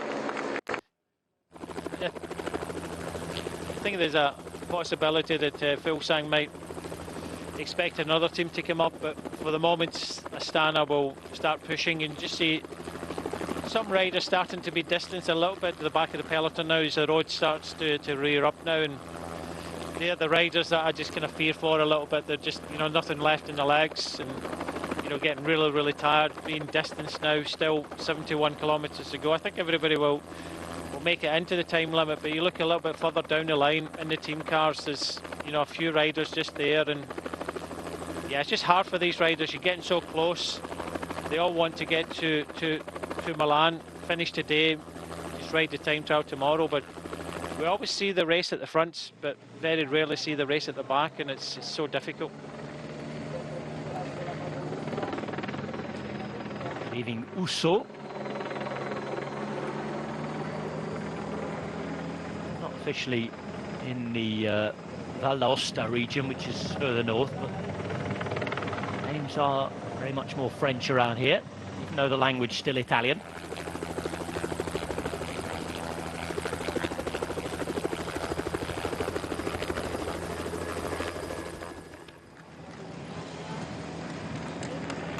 Couple of the Koenig quick step riders up there. Three, in fact, in Ballerini, Honoré and Seri. Are they looking for a first stage win, or are we about to see a plan of action and a last-minute throw of the dice from Joao Almeida? I think we will. I think Almeida, he's not done yet.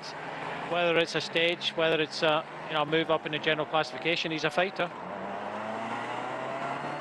Oh, then. This is Nicola Conci.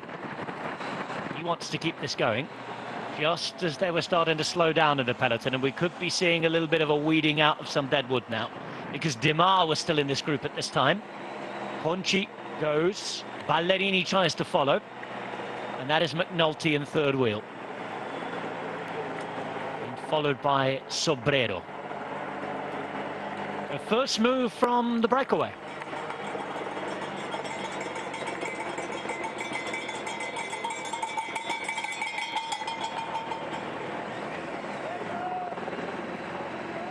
Welcome back to all of you watching on the television. If you'd like to watch uninterrupted on the Eurosport app or the GCN Race Pass, you know what to do.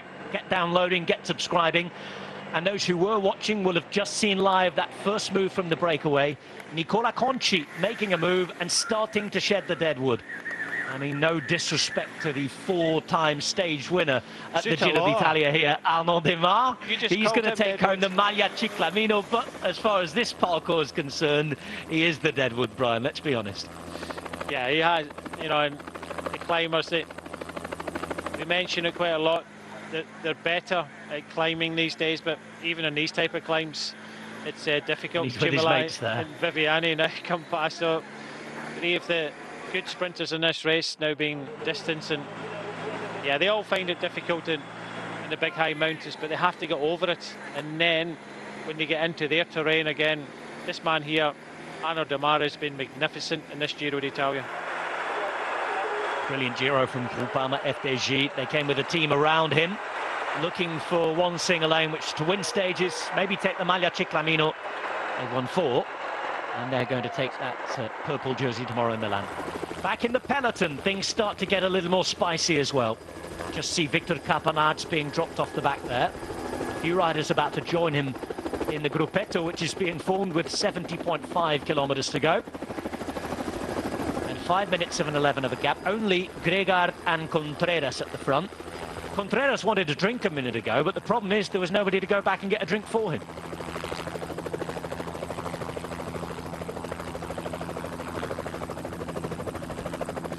All sang in third wheel, and up in the breakaway they lose a few of their number, but they still got Ballerini.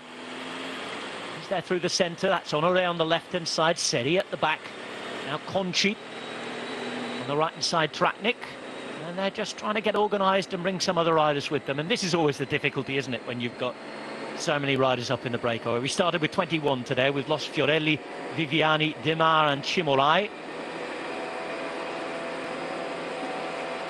We've kept most of the rest. This is Brandon McNulty. Half an hour down now, in search of a stage, but it's going to be difficult with the GC really wanting things today, isn't it? I was impressed with Brandon McNulty, but since the stage after the time trial, stage 15, he really kind of fell away. He really suffered. Magnificent time trial, but the next day in the final climb, lost a lot of time, and then lost a lot of time in the last few days. So he's capable of winning the stage if he has kind of ridden within himself and recovered. he has got the capabilities of you know, pulling this stage off, but 5 minutes with the big guns that are, I'm sure, going to be firing, it's going to be very difficult for all of these riders to survive. Mayarosa, 5th from the front. As though one Astana rider is going back to the car if they can. Either that or they're done for the day.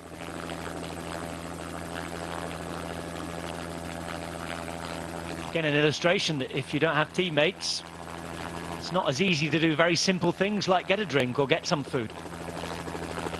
Yeah, that's why you rely in staff members throughout the stage to hand up drinks, because even here, if your whole team's riding on the front, you have to drop all the way back to the team car and then all the way forward again. And it's, you know, when you've got, you know, 8 bottles in the bike as well, when you're going uphill, it's just choosing the right moment. Peter Sagan dropped from the peloton and a few more about to join him.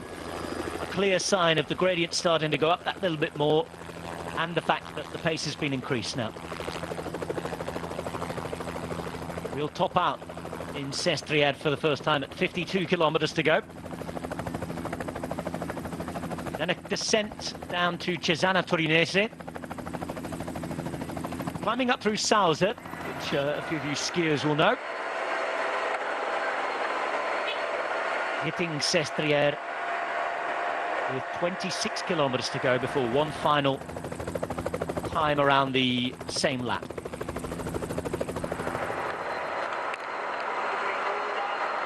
Ooh. A few of them gone. Not many left for Micah or Conrad. There was Benedetti. Maybe a clear indication of exactly how tired everybody is.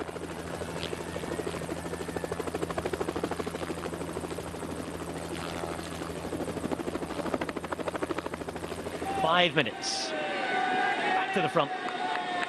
Julien Bernal. Dan Lloyd reminded me, actually, was one of the winners in virtual racing during lockdown. He won a stage of the Tour de France. Virtual Tour de France, that was. Racing on the indoor trainers. And in fact, actually talking about Jai Hindley, that was one of his big takeaways from what's happened to him, or he's achieved, I should probably phrase better. That all those months, those 2 or 3 months on the home trainer were horrible, but were worth it. Suffering through that to get to this.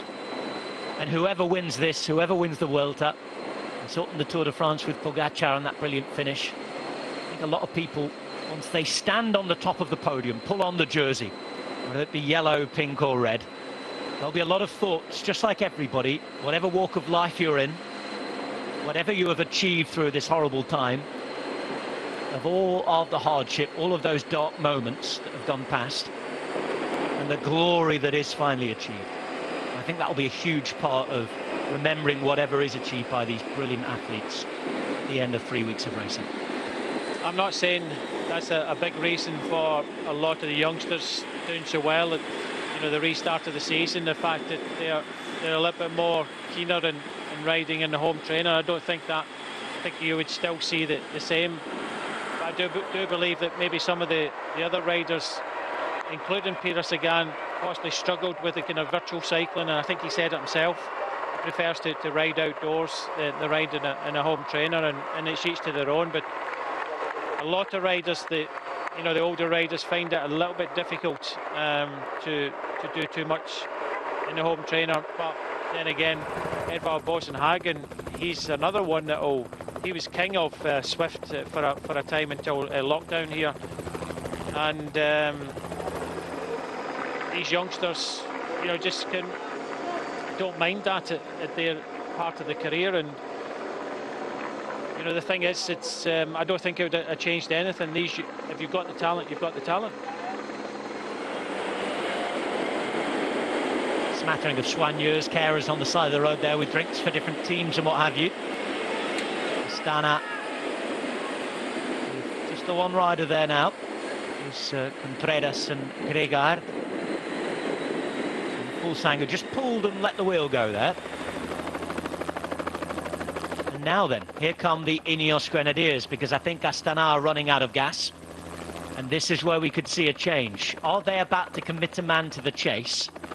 Are we about to see a changing pace? The likes of Gannada go to work, and we all saw, didn't we, what Rowan Dennis was capable of on the Stelvio the other day. Well, Astana rode there, and they'd done their work, and they just let the final rider go. That was Sunweb. And then straight away, just as the camera moved, I don't think we're going to go back and see it, but the move to the breakaway, just as the Astana rider just kind of drifted off, Sunweb just let him go. Ineos just bang straight to the front. They're going to use this Astana rider because he's still setting a decent enough tempo, but when he's up, then Ineos will come to the front and start their plan of attack. And is this what Sunweb will have expected this morning when they turned up for action? This is what they're expecting to have to follow and have to do, because the dominoes are in that order, aren't they? Theo Gegenhardt in third place, and then the two Sunweb riders in front of them. They want to make this stage as difficult as possible. For Sunweb, it was about not letting any Ineos riders in this breakaway, so they succeeded there. And then it was a case of just riding on the front, and like you say, Rohan Dennis, absolutely amazing what he did the other day. Together well, let's with look down at the team. Look down at the team. Yeah, Swift, they can all do it. Swift's still in the top 20 on GC. Yeah, Ben amazing. Swift is 19th at 49 minutes. So what they'll do now is, once the Astana rider has finished his duties at the front, because Fuglsang just kind of dropped back. You can see him dropping back just a few kilometres away because he doesn't want to sit in second wheel. So Ineos will take it up. They'll have already lined up, and you know who's going to take it up first. You can see Castroviejo is the rider down the back, so he'll be kind of used maybe further up, maybe the second time up to Sestriere. But yeah, they are going to put a little bit of pace on. They are going to kind of shake up the bunch. They have to try and distance some of the riders from Sunweb, and you know, just make it as hard as possible so that it helps the likes of Theo Gegenhardt. But I just feel that Jai Hindley will be able to match Theo. I don't think that's a bad thing. I think Theo will know that it's going to be very difficult to shake off Jai Hindley today. But if he gets rid of Kelderman, I think that's the thing that they have to work on. Jai Hindley and Wilco Kelderman, we know that there was disagreement the other day in the team. We know that Wilco Kelderman publicly said he was unhappy. There was a rather predictable furore in the Dutch press, because they obviously want Wilco Kelderman to be a Dutch winner of a Grand Tour. That might have coloured the way they saw things. But I'm just wondering, down the years, we've had bits of infighting, haven't we? And cycling is a strange sport in that it's a team sport where you all have the same objective on paper, but we know that a lot of the glory is personal. We don't really say that Ineos Grenadiers won the Giro d'Italia 2 years ago. We say Chris Froome won the Giro d'Italia. We would say that whoever won it here would have won the Giro d'Italia. As you can see, Ben Swift moving up, having a chat and see if he can help. And that message is now going back to the car. But I'm just wondering, remember Cunego and Simoni? Almamion was from this region, he had the problem as well. Are we going to see Jai Hindley as Damiano Cunego? Wilco Kelderman as Gibo Simoni? Arnaud Demar on the attack. Yeah, you said he was dead wood. Wow. Flatter section of road here. They're having some fun out there. Told you, getting closer and closer to France. Wants to show that jersey off. They're doing well, they keep surviving. You know, just getting back to what you're talking about there about infighting. Yeah, cycling has a history of that. I do believe that the team of Sunweb are together, but they cannot afford to to have the kind of tactic that I thought they should have employed a couple of days ago. Jai Hindley has to stay with Theo Geoghegan-Hart, has to, at all costs, stay with him. Even if Kelderman gets dropped, you know, he has to stay with him. I just think that as a former manager, I would feel a little bit easier having a minute's advantage at this stage than having 15 seconds advantage. And I think that could have been the scenario. But you have to, as a sports director, you have to make the big calls, and you know, we'll wait to see if that call is the best call yet, and we'll only know that after the Giro is finished. And different sport directors, and that's what I love about it, different sports directors will call it in different ways. Talk about our own Brad Wiggins and Chris Froome in that situation as well back in the Tour de France. There's lots of examples of things, obviously everybody pulling in the same direction at the start, but it's also understandable that individual aspirations going to come into it. And for Wilco Kelderman, he will see it as the fact that he's tried and he's been one of the great promises of Dutch cycling, and talk about when he was doing his efforts as a young rider, him being stronger than Tom Dumoulin on certain efforts and certain climbs, test climbs, when they've been on training camps and things like that. But now, Wilco Kelderman here, after all the crashes, injuries, breaking more bones than we can care to remember, he's got the golden opportunity to make a name for himself in his career. Is he going to be Wilco Kelderman, who becomes one of the few Dutch Grand Tour winners, John, in the likes of Soetemelk and obviously more recently Tom Dumoulin? Or is he going to become the man who lost the Giro d'Italia? Yeah, we'll have to kind of wait and see come Sunday night, but it's okay saying you're doing the numbers and you got these kind of test climbs and things like that. To me, that's, you take it into consideration, but in race conditions it's a little bit different, and we see that from other riders. You can do the best test results but not always be the best rider. And you look at Marc Soler in the stage of the Vuelta last year in Andorra. In that case, I would have let him possibly win the stage, because he would have provided not much help to Quintana, his leader at the time. And I would have rather taken that stage than sent him back. So everybody makes different decisions, good or bad. But luckily, you know, Marc Soler got his stage win he deserved in the Vuelta a few days ago. Wilco Kelderman hasn't won a race for 5 years. Jai Hindley won his first European race just the other day. Previously won the Tour of Fuzhou in China, and then at the start of this year was excellent at the Herald Sun Tour. Prestigious Australian race. It's that Giro d'Italia stage, and his position now, the 24-year-old from Perth, finds himself in a wonderful position. And if they stay 1 and 2, by the way, Hindley will have a prize himself. He'll be the best young rider, and he'll take away the Maglia Bianca. So even that, at the start of the race, if you'd asked him what did you want, and you'd offered him a best young rider prize, place on the podium and a stage win, he'd have probably snapped your hands off. Walter Scott's just posted the question up with the Kelderman leaving Team Sunweb.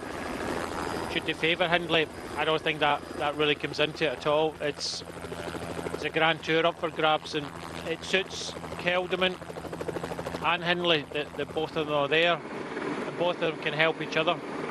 I think by the looks of things, I don't think that's come into it. I know there's been a hindrance, and maybe in the past with some teams, riders leaving, and you know, teams leaving riders out of races towards the end of the year, but I think first and foremost it's going to help both of these riders to work together. And from what I'm hearing coming out of Sunweb, they are pretty much a team together and going to fight this together. They've been one of the teams of the year, whatever happens. They've been fantastic at the Tour de France, brilliant here as well. And their sports directors, and I think we mentioned this already, the way that they manage their post-lockdown period, training camp, approach the races, their sports directors and their tactical plans in the Tour, making some tough decisions. Remember, they told Nicolas Roach to lose time when I don't think he particularly wanted to, the Tour de France. He started well. But it worked out well for him and the team because they were able to get up the road and attack stages. Mark Hirschi's become a global superstar now. And here at the Giro d'Italia, they're still part of the peloton chasing the 21-man group that's together again on the middle easier section of this first Sestriere ascent. And they are primed for action to try and defend the pink jersey. This is the final road stage of their season. We've got a time trial tomorrow. This is the final road stage of the Giro d'Italia. You just see Arnaud Demari's, that's his last, you'll see, of the breakaway, I think now, just drifting through the cars very quickly now. But just to touch on the point, it is a little bit easier to come to a race like this and look at stages. However, I have to say it's somewhat harder to win the race in general classification. And not many people, because of Team Sky's kind of dominance in a lot of the Grand Tours, not many teams have been in the leader's jersey and trying to deliver their first Grand Tour. To be consistent and make big calls, that's the difficulty day in, day out for the GC battle. You know, when to go, the experience, and they're still learning in the car themselves. I think Luke Robertson, you know, Matt Winston and things like that, they've never been in teams where they've won a kind of Grand Tour, so they're still learning themselves. They're still making the big decisions, good or bad. They have to do it, you know, the hard way. So I think the whole team are learning, and if they deliver, then wow, great. You know, the first Grand Tour, and it's not just the riders that take that. It's, you know, the whole riders and staff. The whole team is learning day by day as they go along. They go about their business. Just to replay what happened a moment ago here, we mentioned it live. What exactly would the conversation have been? Ben Swift asking a question there, being radioed back. What's the chat, Brian? To be honest with you, I don't know, and I think it's maybe Ben has come up to ask. Maybe what are they planning? Is he going to continue to ride? Because I think Ineos, I now think that they want to take it up, but they're quite happy for him to sit there. So I'm only thinking that are you going to continue to ride hard, because, you know, the other two riders kind of slipped back, and he said, yeah, it's up to me to keep on riding, keep the pace high. Dale Geoghegan-Hart. Today, the day we name him the Eagle of East London. Pink jersey up for grabs in 15 seconds. Would have never imagined this at the start of this Giro, coming in to support Geraint Thomas in his wildest dreams. Now we're coming to the second part of the Sestriere climb now. It's 16.2 kilometers long, 3.8% average, and a maximum gradient of 9%. And that's a graphic they should have probably shown us around 10 k's ago, because it tops out at 52 kilometers to go. So we are on the final part of it now. And as I said, it's a wider road built for the big buses and what have you. The narrow, twisty, turny alpine passes, but it's still got the altitude, and they're going all the way up to 2,000 meters.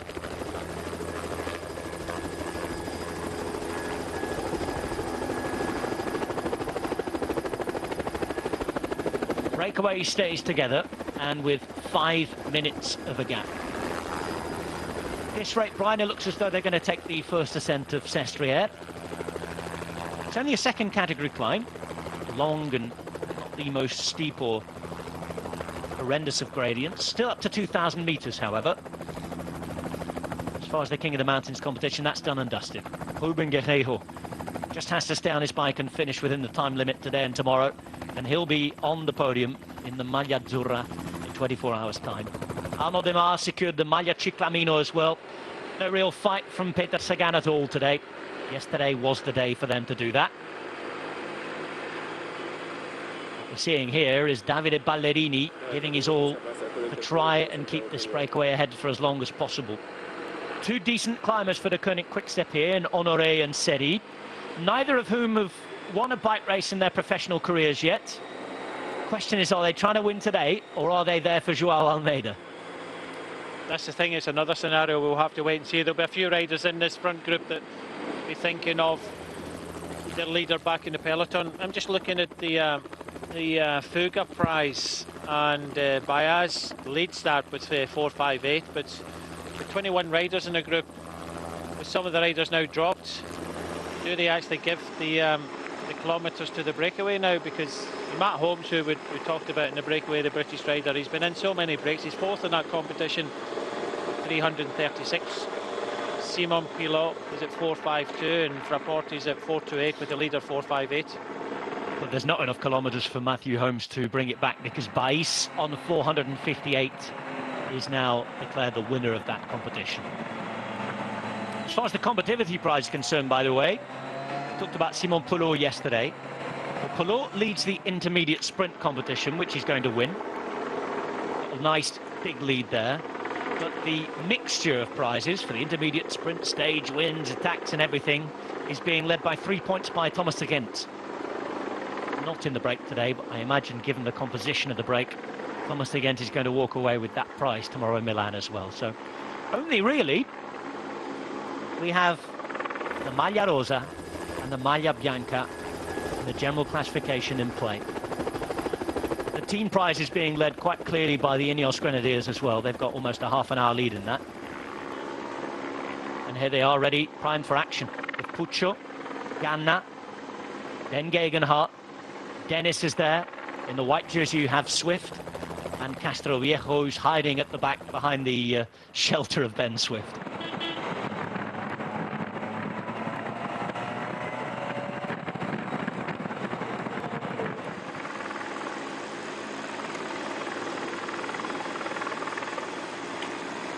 Wait.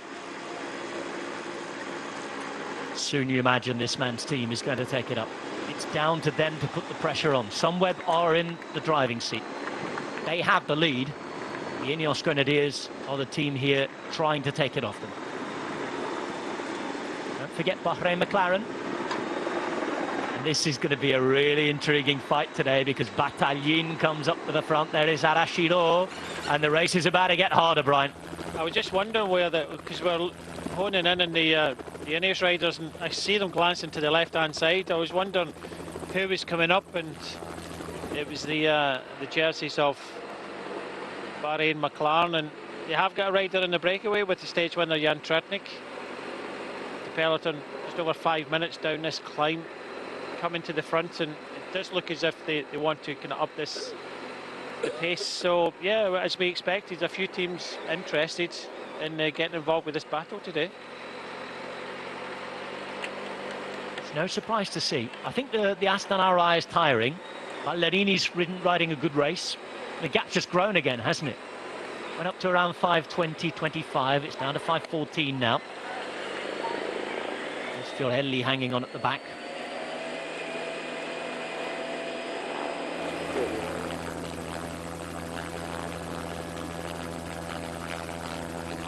One long line in the peloton. It does seem a little more strung out now.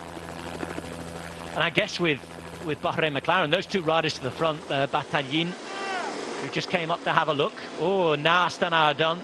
And you can tell that things in the pace is up, because it's Salvatore Puccio time.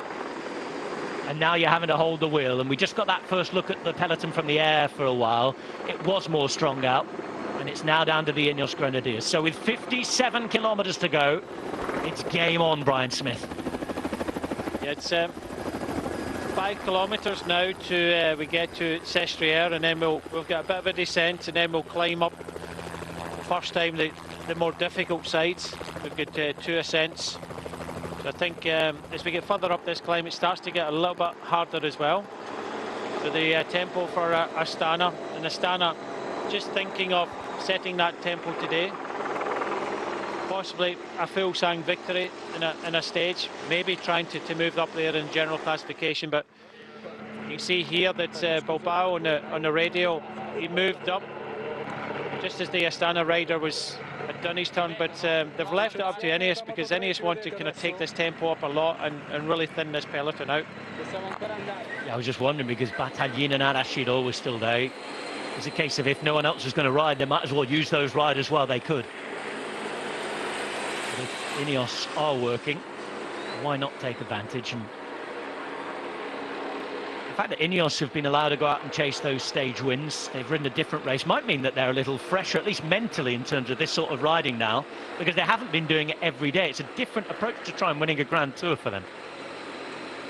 The idea to try and win a Grand Tour has probably only come up in the last week or so. They've won 5 stages, which they would have taken coming into this anyway, because I don't think the riders would have had much opportunity if Geraint Thomas has still been in the race.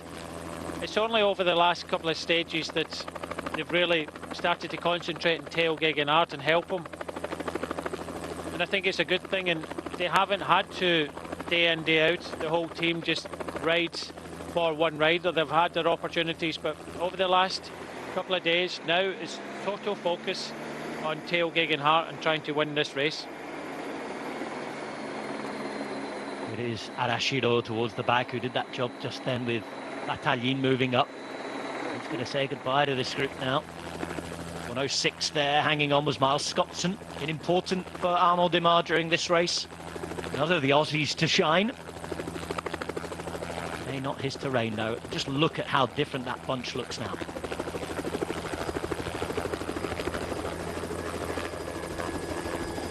Saying that Theo Gegenhardt could be the Eagle of East London.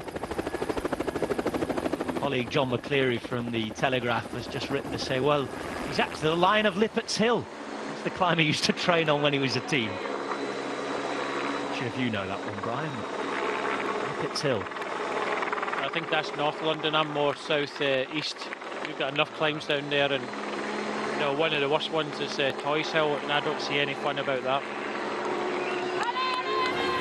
With all the greatest respect to the climbs of southeast England, none of them are Sestriere.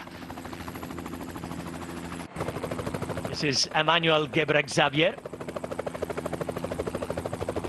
In another impressive race, he's ridden on the attack again. Right, I'm really enjoying watching whenever he rides his bike, actually. Love to see him race those hilly classics with a bit of freedom. Coming to within 4 kilometres of our first ascent of Sestriere. Here is Salvatore Pucci. Another Giro is going to go past without him winning a stage. He did try it, and he's been a big feature in this Giro. He's had his opportunities, and I think he will have enjoyed, the whole team will have enjoyed what's happened, despite the awful start they had with that nasty, rare, loose bidon on the way to Etna, and Geraint Thomas having to fly home. Subsequent injuries, I think they would have been pretty down. What a recovery. 5 stage wins, and Theo Gegenhardt within 15 seconds of the Maglia Rosa. 12 seconds away from the lead is Jai Hindley, a 24-year-old from Australia. In the Maglia Rosa, Wilco Kelderman, always a promise. Suddenly back at this Giro. And look out for Bahrain McLaren there at 1:19, 4th place. Caio Bilbao, and what a story in itself that would be. Riding the whole Tour de France as domestique, coming to the Giro on a day-by-day basis, and he's here with 1 day to go, with the Maglia Rosa in reach.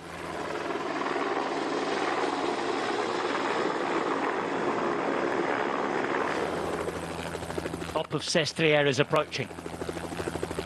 Meantime, at the front of the race, Ener Rubio is following the wheels. Tanil Kangat predictably is looking strong. This is his terrain, remember. Vendrame and Bouchard remain there. That's McNulty on the left in the red, white and black moving up. Yeah, good learning curve for the American. That brilliant time trial, but again, perhaps went too much into the red that day because he hasn't been the same since. Dropped off the general classification quite spectacularly since then. He's 14th at 33 minutes. And there he is. Again, young rider from Arizona.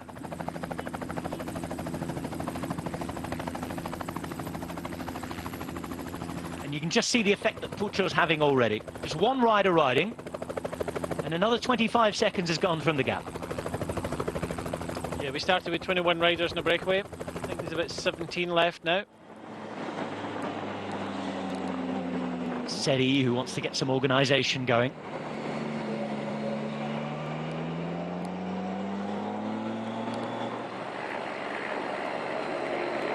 Three Ks to the GPM. It's the second category climb.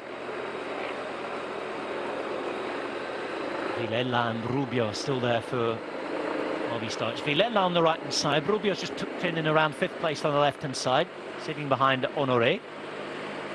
And Ballerini. Well, how many plaudits can we give this man? Probably not enough for the work he's done on all terrain in this Giro d'Italia. He's been one of the most impressive riders in the whole race.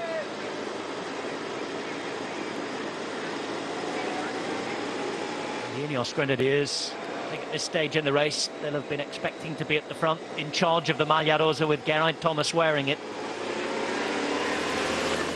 A different setup, but they find themselves with an excellent opportunity. Jai Hindley, however, has shown himself to be Theo Geogheganhart's equal, at least so far. If they're to take the Maglia Rosa today, they would really need to give Sunweb a good kicking. Sunweb haven't really shown signs of weakness as far as Hindley's concerned. We saw more than a chink in the armour in terms of the cohesion of the team and Kelderman the other day. Has that been patched up and repaired? Or was it just a blip as far as Kelderman's concerned? We're not far off finding out. Going up the 2,000 metres for the first time here. 3 ascents to 2,000 metres, albeit not on the most difficult roads that were originally planned. This was supposed to be the Tappa Bartali, the stage dedicated to the memory of Gino Bartali. An old-fashioned big mountain stage, the type of stage that are a bit of an endangered species nowadays. That last little point is going to rumble on after what happened yesterday. The definition of what the Giro d'Italia is, what a Grand Tour is. I know that in Italy, they very much still see it as one of the last bastions of what they call grande ciclismo, and heroic cycling, as they put it, is a real test of endurance. It's become an international event, and that's a battle I think that will rumble on. But we're heading here. Sestriere, built in the 1930s. Built specifically to be a ski station. Sitting at just over 2,000 metres. They want the World Championships of Skiing back in 9 years' time. For cycling, we've been going up here since 1952.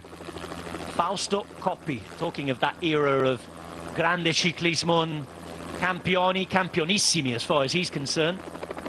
He was a winner of that Tour stage in 1952. Stage 11 it was, started in Bourg-d'Oisans. Since we know that there's been the likes of Chiappucci, Indurain, Richard, Armstrong, and most recently Fabio Aru winning.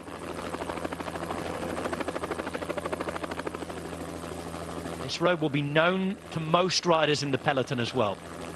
Because if it is a ski station in winter, with all these wonderful, spectacular runs you can see on your picture, those hotels, apartments, are all filled in summer with cyclists on training camps. It's a great place to do an altitude camp, given the fact that it is at 2,000 metres. Surprisingly, the man in the Maglia Rosa has never been here for a camp, though. And Wilco Kelderman is probably one of the few riders in the bunch to have never ridden the final climb today. Will that have an effect, Brian? I don't think so. It's nice to know, but then again, if you know what's coming, it sometimes doesn't help if you're struggling.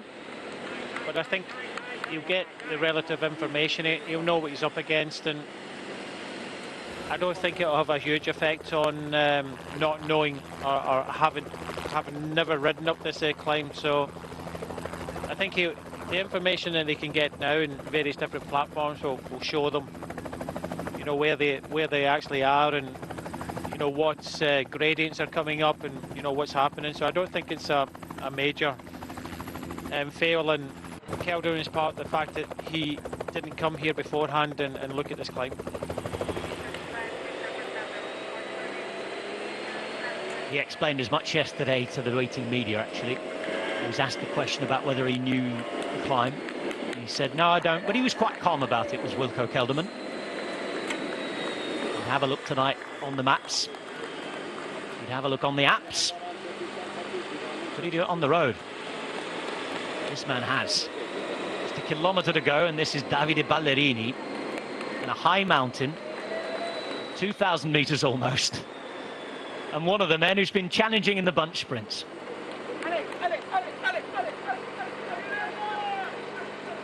One of the MVPs of this Giro d'Italia, certainly in my top 10, I'd say. Just for his versatility alone. And there are riders who, quite rightly, we don't see on certain days because it's just not their terrain. I can't remember a single day of this Giro d'Italia where we haven't really seen Ballerini in action bar the time trials. He's an amazing rider, and you know, together with Alvaro Hodge, trying for the bunch sprints in the high mountains, you know, doing fantastically well.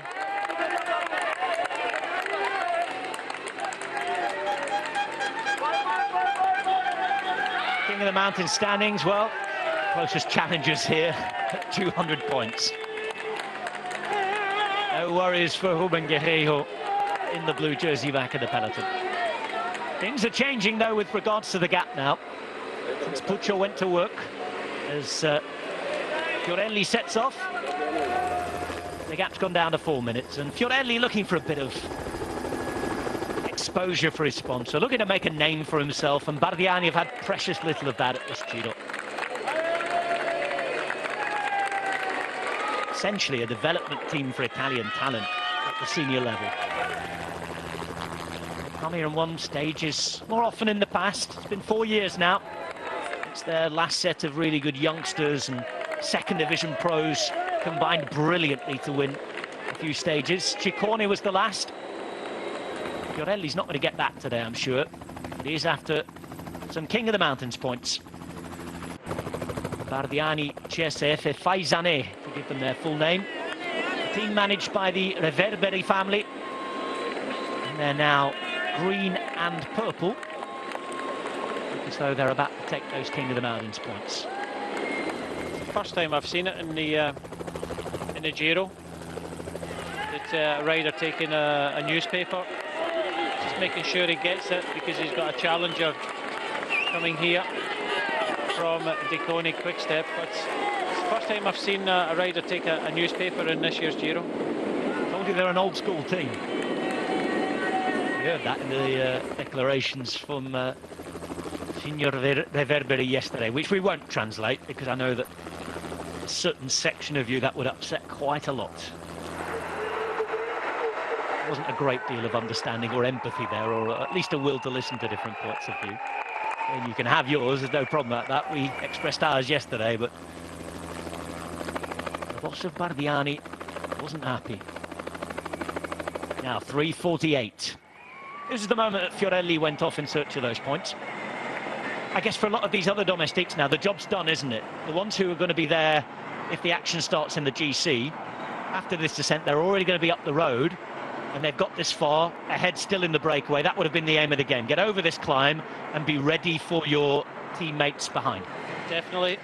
They want to try and get over. You see Ballerini pushing on as well. Get over the next climb to help out any attacks that are coming from behind.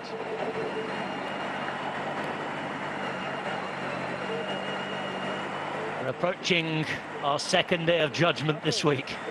We were in the court of the Stelvio the other day. Today it's less majestic, less tough in terms of gradient and parkour. For another couple of days down the line, the legs are that bit more weary, the gaps are that much more smaller, and what is at stake is that much bigger. The last road stage of this strange 2020 Giro d'Italia. The 3-week soap opera is almost up. We had a cliffhanger 2 days ago. Not so much action yesterday, but we are back at it on stage 20. Heading to Sestriere for the first of 3 times through the village. The third and final time has to be the right time if you want to walk away with the Maglia Rosa. After that, there's still a job to do in the time trial. The Koenig Quick-Step are going to give it one last big throw of the dice. The more I watch this from Ballerini, the more I see Sestriere wanted to keep everything out behind, the more I think Joao Almeida has it in him for one last throw of the dice, Brian Smith. But he has a difficult job today. If he wants to take the Maglia Rosa back, he is really going to have to rip it up. And we're going to have to see absolute fireworks. He's at 2:16 now in 5th place. All these riders that are coming into play now, normally a lot of riders would defend their position and be happy with their position, but it does look as if there's a few in here. We've already seen it from Astana, Bahrain, McLaren as well, and it looks like the Koenig Quick-Step, you know, they want to play, and this will actually help Ineos as well if they decide, because if it was a kind of straight out battle between both Ineos and Sunweb, then it'll be a little bit more difficult. But the fact that others are prepared to get involved with the race, I think it's going to be helping the likes of Theo Geoghegan-Hart. I had a heart attack when I watched that gentleman step out waving to the camera then. Thankfully quickly realised that they were approaching at pace behind him. Got out the way. Well played. This is Ballerini bombing down the descent. So this is where the parkour continues to be different to the one we expected. He's descending to the town of Cesana Torinese at 1,300 metres. From there he'll begin to climb. There's no valley road left in this Giro d'Italia now. It's either descent or climbing all the way to the finish. And then the 15-kilometre time trial to be taken on tomorrow. We're in Sestriere, one of the great cities of sports in Italy. It's at altitude, and the pink jersey's in play.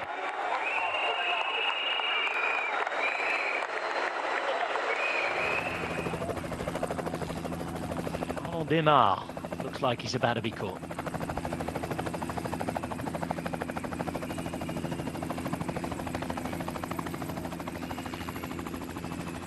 We were just talking about Almeida just before then. And I think in Portugal they're still celebrating. Whatever happens, we have dreamt like never before in Portugal. A lot of positive comments coming in about Guerrero and Almeida, and I think rightly so. Almeida's ridden out skin. He were originally coming here to Koenig Quick-Step with Evenepoel. He crashed out Lombardia, but they've come here and had the pink jersey for so long with Joao Almeida.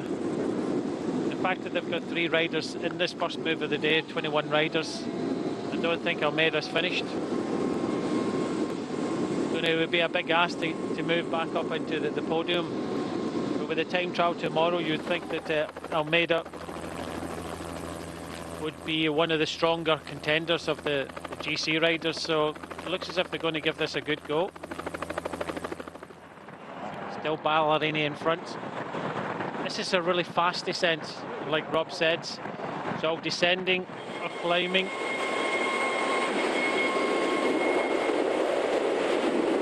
Ballerini just really in the putting all his weight in front of the bike down this very fast descent. This is the rest of the breakaway now.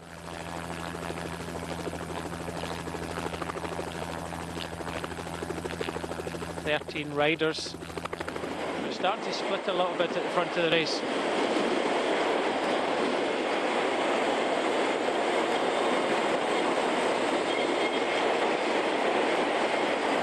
You can tell it's the last road stage of his season.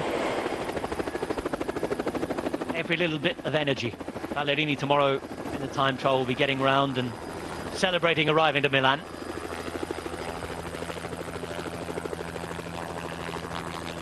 Chasing group being led by Conchi.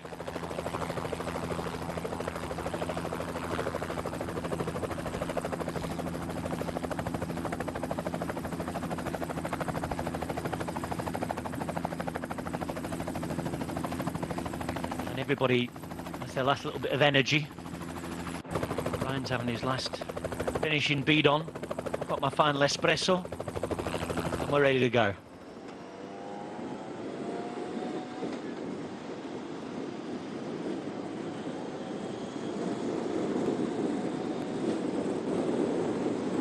Realistically, we know who's going to take the Maglia Ciclamino. That's the man on your screen, Arnaud Demar. We know that barring disaster, there's going to be a blue jersey for Ruben Guerreiro. But who's taking white? More importantly, who's taking pink? The Maglia Rosa at this Giro d'Italia is up for grabs. And we may not know who's going to win the Giro today. Obviously at the Tour de France, we often know on the Saturday who's going to win. But it's a final time trial this year. No procession tomorrow, no sprint, no champagne clicking. It's all going to go right down to the last few pedal strokes. That's how we want it. Right now, the Maglia Rosa is on the back of a Dutchman, Wilco Kelderman. Cycling Mad Nation that hadn't had anything to shout about really in Grand Tour racing for quite a long time, until Tom Dumoulin won this very race, the 100th edition of it, 3 years ago.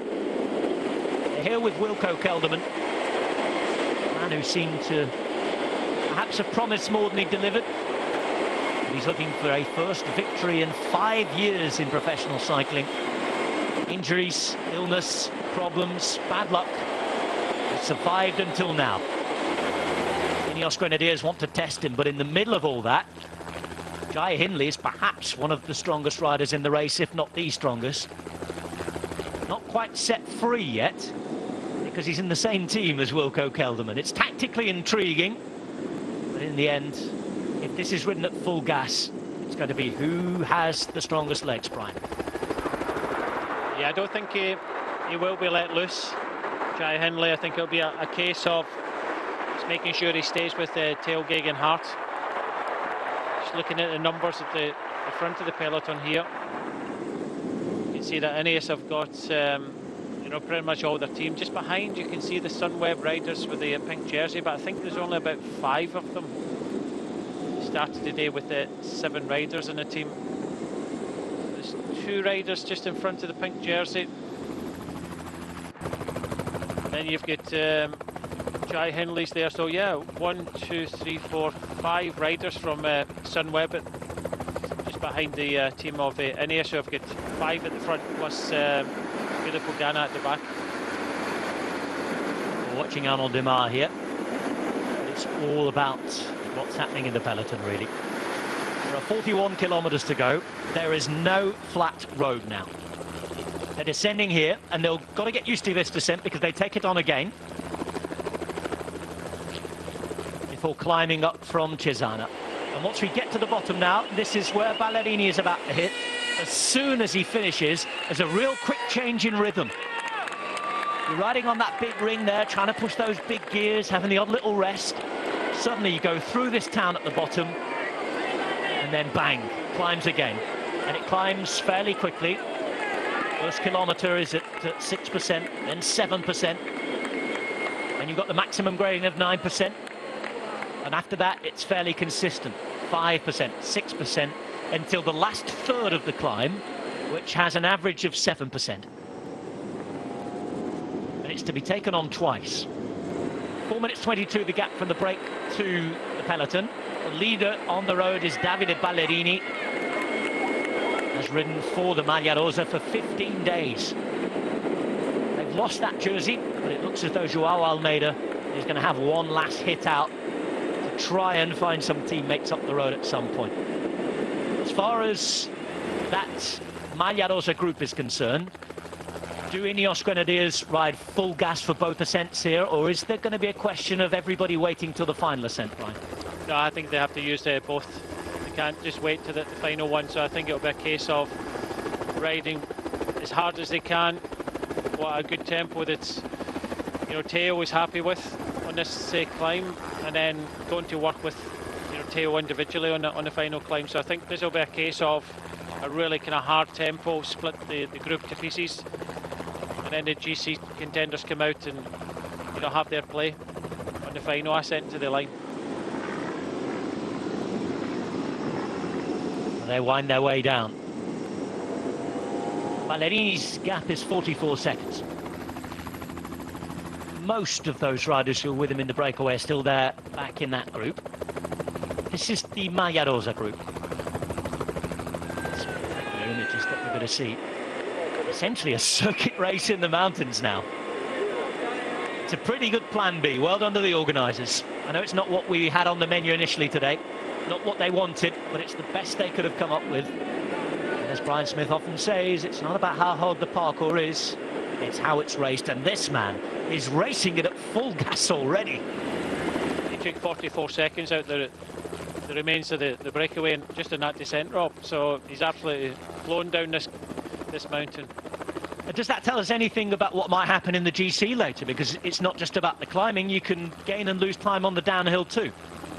You can, but I don't think we'll see much of a race in the descent. Maybe, Nibali might be thinking about it. A couple of riders may think about it, but I think they'll know. I think it's this time up the climb that I think the GC battle will start in earnest. I don't think we'll see the GC riders go on the attack this time up the climb, but I think that Ineos will really put the pressure on everybody.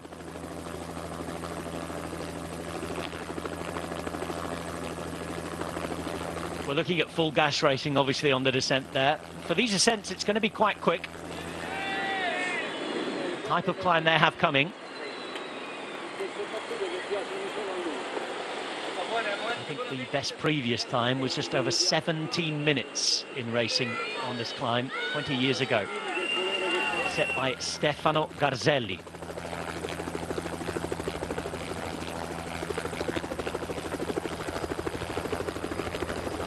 So we have to take it on twice with one descent in the middle. 4:30, that gap back to the peloton.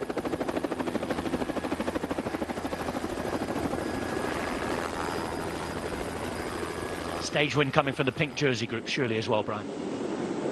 Yeah, it looks like that. If Ballerini is 40-odd seconds, then the rest of the remnants of the breakaway are within about 4 minutes, and you would think that they'll be close to taking them back if they do decide, and I think they have to. Ineos really put the pressure on this next climb up to Sestriere.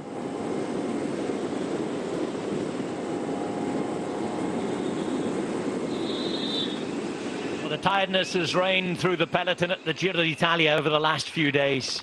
It's been a terrible final week. Mountain after mountain. Hours in the car, up early, late to bed. But they've got to leave it all on the road for one last time. We're getting a show from nature. Look at these beautiful autumnal colours. But it's the pink we are going to be looking for at the end of the day. And a reminder that depending on the gap, whoever wears pink today isn't necessarily guaranteed to wear it on the podium in Milan tomorrow. When Sunweb won their only Grand Tour 3 years ago, they lost the Maglia Rosa on stage 20, but regained it in a time trial on stage 21 in Milan. Even if Wilco Kelderman doesn't have the best day, he'll be looking to try and do that tomorrow. So here we go. Ganna is back. Puccio is there. It's time for the Ineos Grenadiers to take the challenge to everybody else. Here we go. It's time for action. And the first ascent to Sestriere, the serious one at least, is about to begin.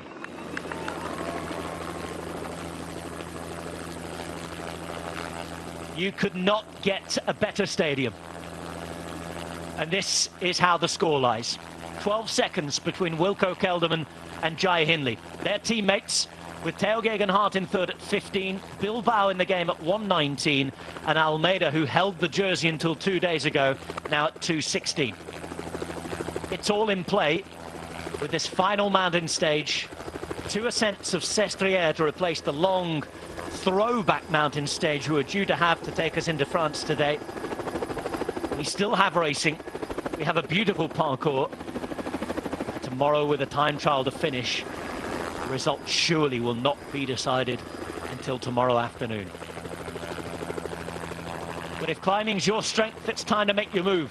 And certainly for Jai Hindley and Theo Gegenhardt, this is their opportunity. Hindley has the reins on right now.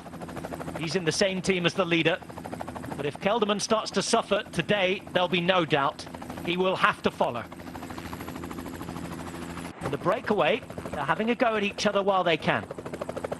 They have 4:31 on the pink jersey group.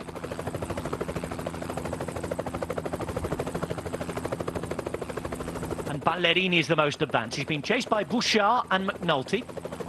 The latter looking for a stage win. With all that's going to go on behind, surely it's going to be hard. The Ineos Grenadiers we've seen, they have plenty of matches to burn. And they've started striking them. Here is the 3-time stage winner. Maybe looking for a fourth. Filippo Ganna, first Maglia Rosa of this Giro d'Italia. The watts are being put through the pedals, and the superstar's going to work alongside Salvatore Puccio. They're not saving Ganna. Normally, if you've got somebody for the time trial, win another stage, you're not saving Ganna at all. This is a big effort, all in for Theo Geoghegan-Hart today, and you can see as soon as Puccio started putting the pace on, the back of the peloton was kind of all strung out. Riders were starting to open up gaps, and they're just going to ride as hard as they can, Puccio and Ganna, up this climb, and it's going to kind of stretch everybody out. But even in the group in front, they're all attacking each other. There's a few riders all in between. Ballerini's still in front. Small group of 3 riders just behind. Another small group. It's really all splitting up at the front of this race. Reality as well, Brian, is if you've nobody in the GC and if you're not a time trialist, then this is your last real race of the season. This is the last time to get any glory out of what's been a weird year. Yeah, last opportunity, and you know, another team from the teams of 20 teams are in this race. Not everybody's won a stage, and this is the last opportunity. We had another good stage yesterday with CCC. But when you consider Groupama and Ineos have won 9 stages between them, slim pickings for everybody else.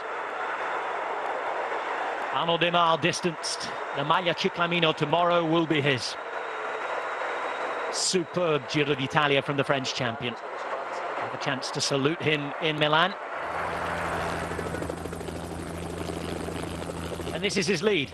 A very comfortable one at that, ahead of Peter Sagan. Sagan isn't going to win the mountain stage today, and he isn't going to win the time trial tomorrow. Arnaud Démare is safe, and as long as he finishes on his bike, he's home and dry. So that's the points classification sorted. I think the mountains classification was sorted pretty much when this stage had to be changed, wasn't it? And Ruben Guerreiro ahead of Thomas de Gent is the final result we'll have by quite a lot. This, though, isn't sorted, is it? Jai Hindley, 3 seconds ahead of Theo Geoghegan-Hart, with Joao Almeida, the only other contender for the white jersey, at 2 minutes and 4. That denotes the best young rider in the race, but of course with all 3 riders at the top there in the GC and in the top 5, it's all in play. And it all depends on what happens with the pink jersey classification. That little sign you saw there is calling out for the shark of the snow to appear. Vincenzo Nibali might want a stage win. He's got teammates up the road, but it's going to be a strong rider today to go out and be able to take that victory. Being taken back now are Sobrero, Cimorai and Viviani. Sobrero, who started the day at home, by the way. Resident of Alba, where we began this stage. Might be able to treat himself to a glass of Dolcetto at least tomorrow.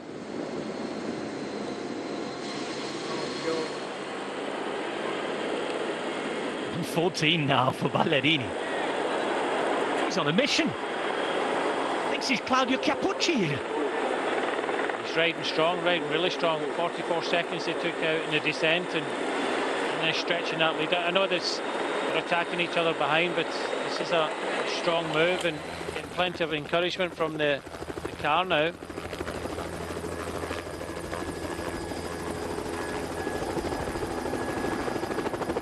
Those groups behind starting to split up. Ballerini having that 1:17 on this chasing group number 2. 4:17 on the Maglia Rosa group, and Vincenzo Nibali's 2 domestics are in here, Bernard and Conchi.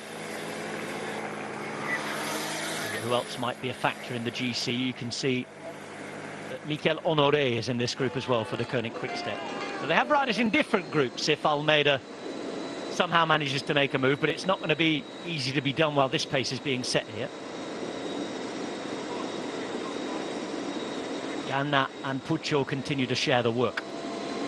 Now, as far as where we are in this race is concerned, This climb of Sestriere, Brian, tops out at 26.7 kilometers to go. And this is our finishing loop. Climbing up to Sauze di Cesana, then the steeper part of the climb to Sestriere, back down once more, and then back up again, and past the monument to Campionissimo, Fausto Coppi. And this is what waits them at the finish. 1.5 laps to go.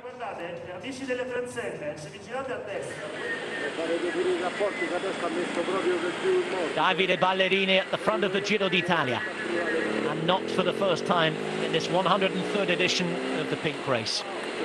Rider from Cantu in northern Italy, 26 years of age now, already at Giro number 2. This has been his most impressive by far. The European Games last year, let's not forget.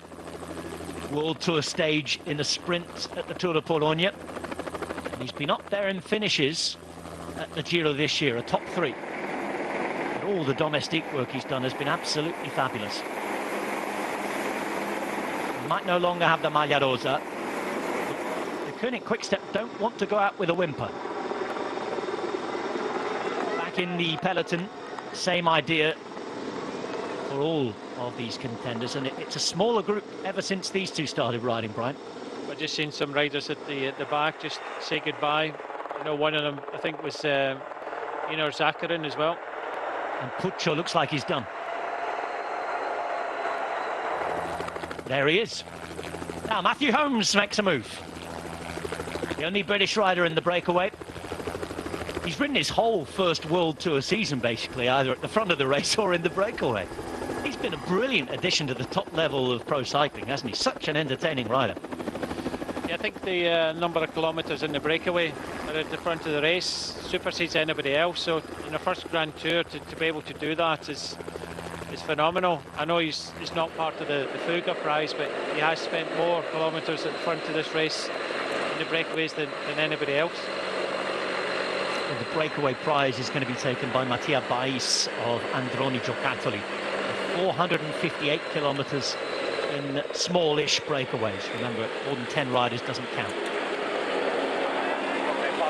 This is the categorised part of the Sestriere climb, then the 7 kilometres that are categorised, although they have been climbing since Cesana. Categorised part starts at Sauze, and here they are on the map. Again in Alba today at just 170 metres above sea level, and there we go. Second lump. We've got a descent to come. A descent where this man took 40-odd seconds. And Ganna's still going. We've seen Puccio wave goodbye. Behind Ganna is Castroviejo. Then you have Swift. And Rowan Dennis is the man sitting just in front of Theo Gegenhardt. Sort of as we were the other day, isn't it? Yeah, very much so. Going to be a big effort here from Ganna. There was a sizable group, and all the contenders we've talked about still in this group, but it has shrunk down a lot in the last few kilometres. Rafał Majka, not on a great day. Just around, and there's Matteo Fabro. Strange one. Very much a strange one. We saw the rest of the team had been dropped. That was Fabro coming back to help him on. So, you know, we saw the chat with Perez again yesterday with Majka, and now today, pace up. Majka can't follow, and you know, he's a rider that's up there in the general classification, sitting in 10th place. So, you know, he could be losing the top 10 in the general classification. 10th at the moment. Now let's have a look at the Maglia Rosa. Not just the Maglia Rosa, but the Maglia Bianca, because they're first and second. Kelderman and Hindley still have teammates. Now Tusveld is sitting in front of Hindley at the moment, and there are 2 other teammates who are Oman and Hamilton.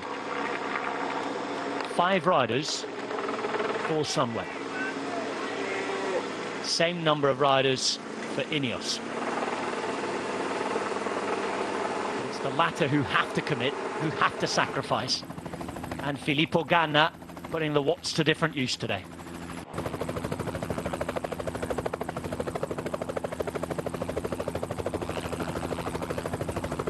50 seconds still for Ballerini. He's grown his gap. This is Honoré, however, in that chasing group, and he's following the moves now.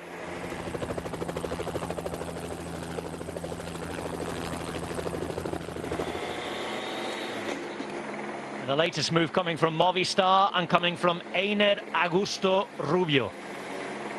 Colombian first-year professional at this level. Got a lesson by Thomas again, wasn't he, earlier in the race on the day that Ganna won.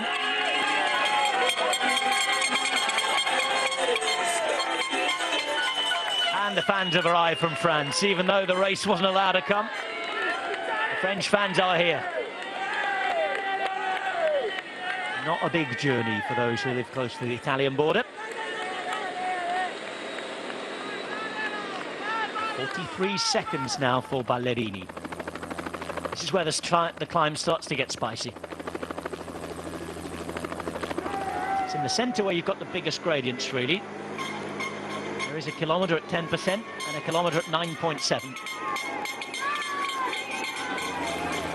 And this is where we could see that if the pace carries on behind, the gaps really change. Yeah, you think so.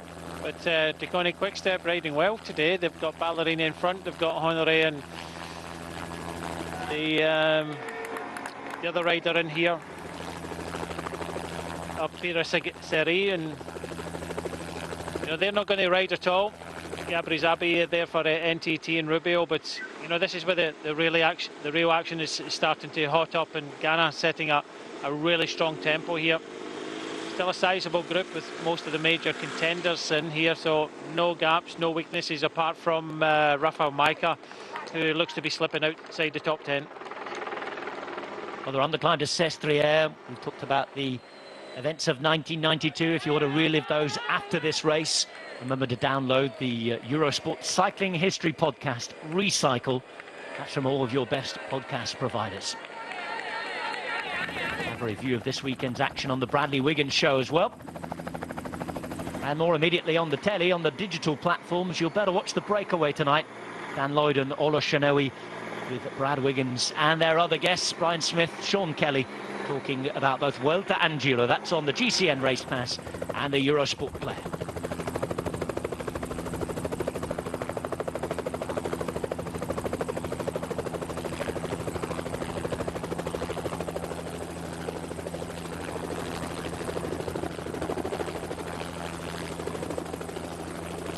Hammers being put to metal by the Ineos Grenadiers. Filippo Ganna, one of the stars of this Giro d'Italia, looks like he might almost be done. Here's Dennis and Castroviejo to take over.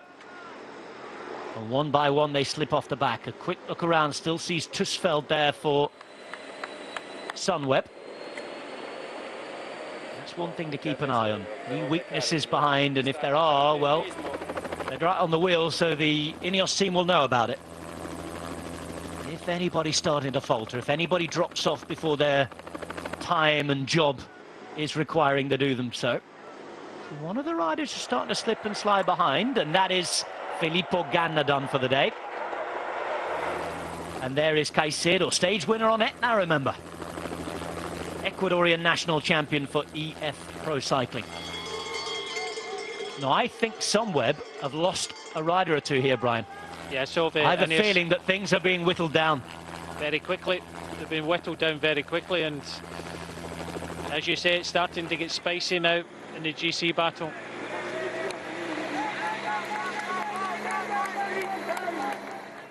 Einer Rubio in the chase. The Devils here. It's hell for plenty. Someone's going to heaven at the end of the day, and the Maglia Rosa before Milan.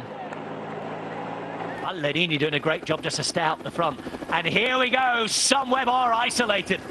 The Ineos Grenadiers doing their job, and it's Rowan Dennis time. Where have those domestiques gone? Where's the rest of the peloton gone, Brian? Bang, completely bang, and you can see that it's Rowan Dennis again with Theo Gegenhardt. Barry and McLaren rider just swings off there. It's a fierce tempo yet again, and you know, Fulsang's gone out the back. Fulsang's gone out the back. There is Bilbao hanging on with Nibali and Pozzo Vivo, and the man who had his team riding at the start of the day can't hack the pace. it's visions of the Stelvio. I know it's nowhere near the Stelvio, but it's visions of the Stelvio again, where Rowan Dennis just sets a now fierce Nibali's tempo. dropped. Now Nibali is losing the wheel at the back. And this is hellish stuff. Joao Almeida too is out the back, so any plans they might have had are being ruined. It's Bilbao at the moment who's hanging on. It's the top four, Brian, because Sunweb are there still. Vivo just doing his best, and in fact, no. Almeida's hanging on. Almeida is hanging on. That's a good ride again from the man in the top five. So the top five are all still there. And Joao Almeida hangs on whilst this man does the same, but at the front of the race. And it's all down to Rowan Dennis. Now then, look at the Maglia Rosa. Look at the Maglia Rosa, because he's in trouble. The Giro d'Italia is being won or maybe lost right now. We're still 1 and a bit laps from the end, and the Maglia Rosa loses the wheel. He's trying his best to hang on to Pello Bilbao. He can't close the gap, and today there's no question about it.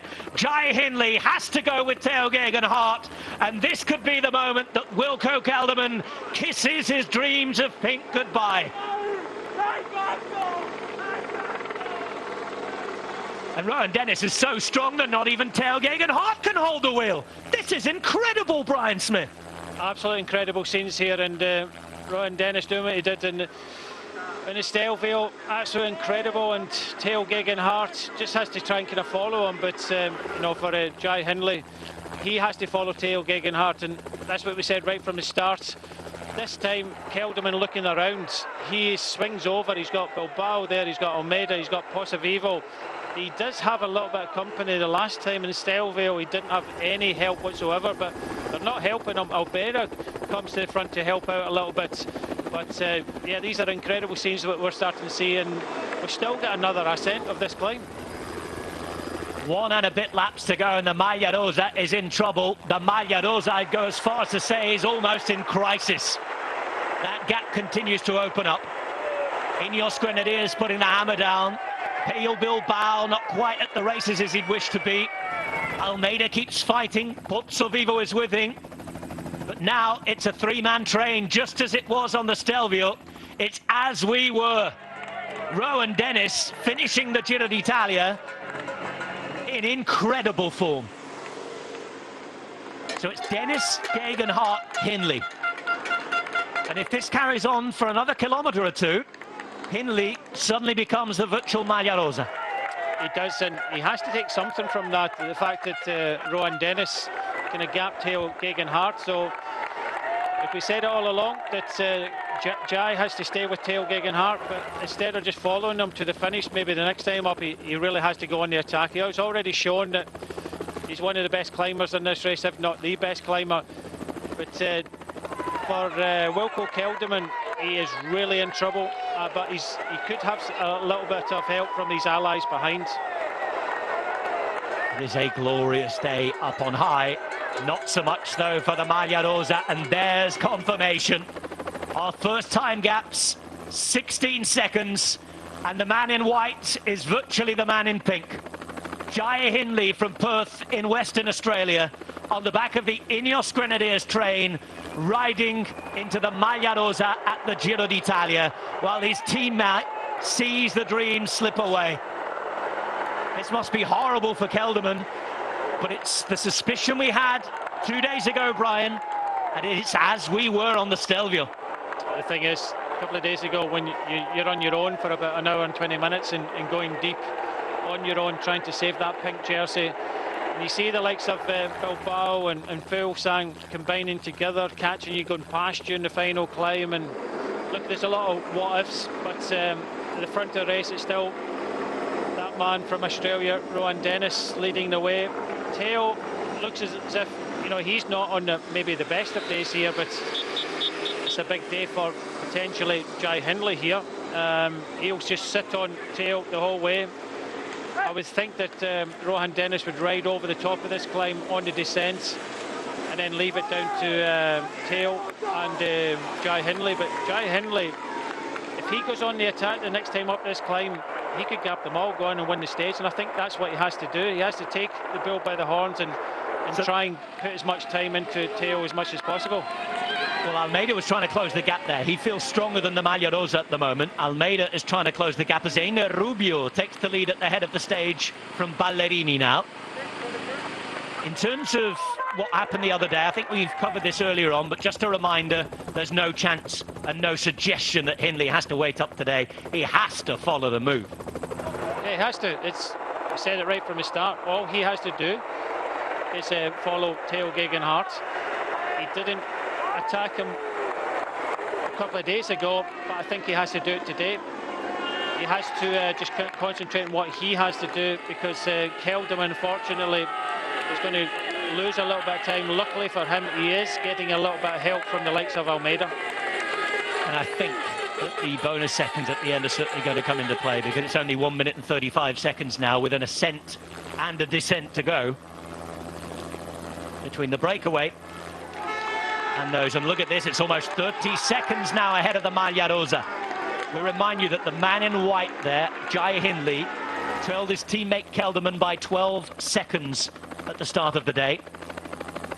And now with a 30-second gap on the road, he leads the Giro d'Italia by 18 seconds.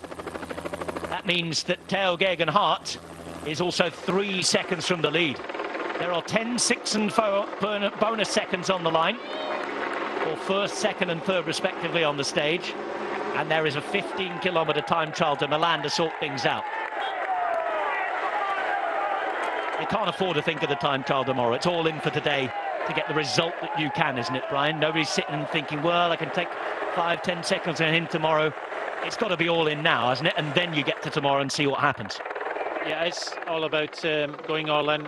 I'm just worrying about Almeida here, because Almeida does look strong. You've got to remember he's got 3 teammates in front. If he thinks smart a little bit here and maybe just sits on the pink jersey, maybe the group behind, saves a little bit of energy, and then goes on the attack over the top of this climb on the descent and catches up his teammates will then help him, which may help him leapfrog Pel Bilbao. So, you know, there's different scenarios in here, and I think he has to use the fact that he's got 3 teammates in front. 40 seconds now between Hindley and his teammate, the Maglia Rosa. Just to remind you as well, Brian, there's another little bit of spice added into this, because about a third of the way up the final climb, we go through Salza and we have a bonus sprint. 3, 2 and 1 bonus seconds for the second intermediate sprint of the day. Theo Gegenhardt is 3 seconds behind in the Maglia Rosa. They're both surely going to go for that. Yeah, I think Jai kind of messed it up the last time, but I still think that even if they finish first and second, they will only be kind of 1 second. But as we say, every second is going to count in this race now. Rowan Dennis on fire, just as he was on the Stelvio. McNulty's now taken back, and the young guns march on.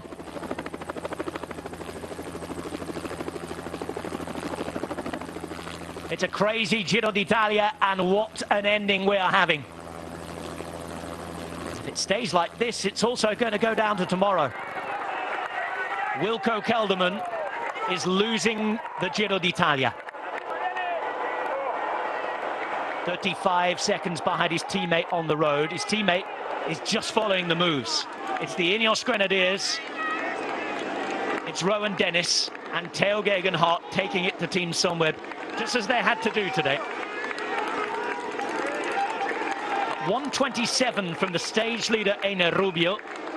But we have 27 kilometers to go. A descent from Sestriere, and the same ascent yet again to the finish. It's a first category climb. We've seen it doing plenty of damage on this first time up. The Giro d'Italia, the fight for pink, as the organisers like to term it, is very much on. Now this is a group of riders high in the general classification, the race leader with them, who are 36 seconds behind the main group we're watching on the road. And with all due respect to Einer Rubio, he's putting in a great performance here, but it's going to be a huge ask to stay out from. Peter Seri isn't far behind. 1 lap to go, and Einer Rubio, looking to take some special glory, takes the bell. Remind you that not the last time, but the time before it was Movistar who took the stage win, courtesy of a certain Vasil Kirienka, at what was an awful time in their history, just days after the untimely death of Xavi Tondo. That was a very different day in the Giro d'Italia. Rubio, though, played his card in the breakaway, and he's putting in the action. The main action we need to see is that between the white jersey and the pink jersey, between Hindley and Geoghegan Hart as well. Peter Seri here. Koenig Quickstep are really trying to blow things up today. They've ridden so admirably.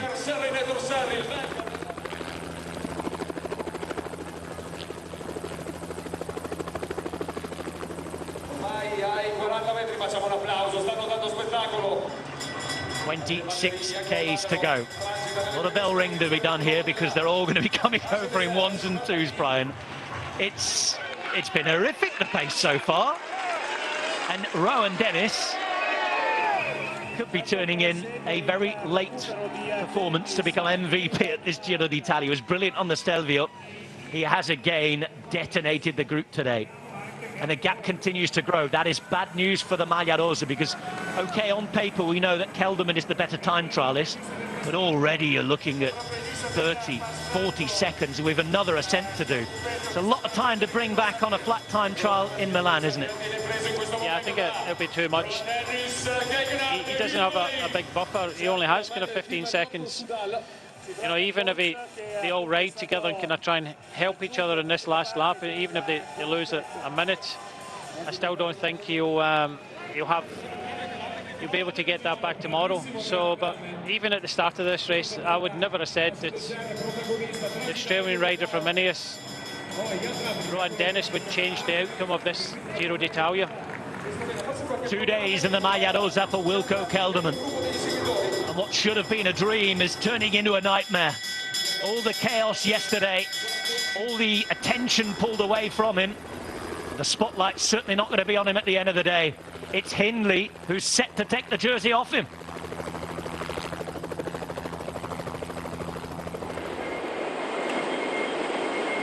Back to the front of the race with Einer Augusto Rubio.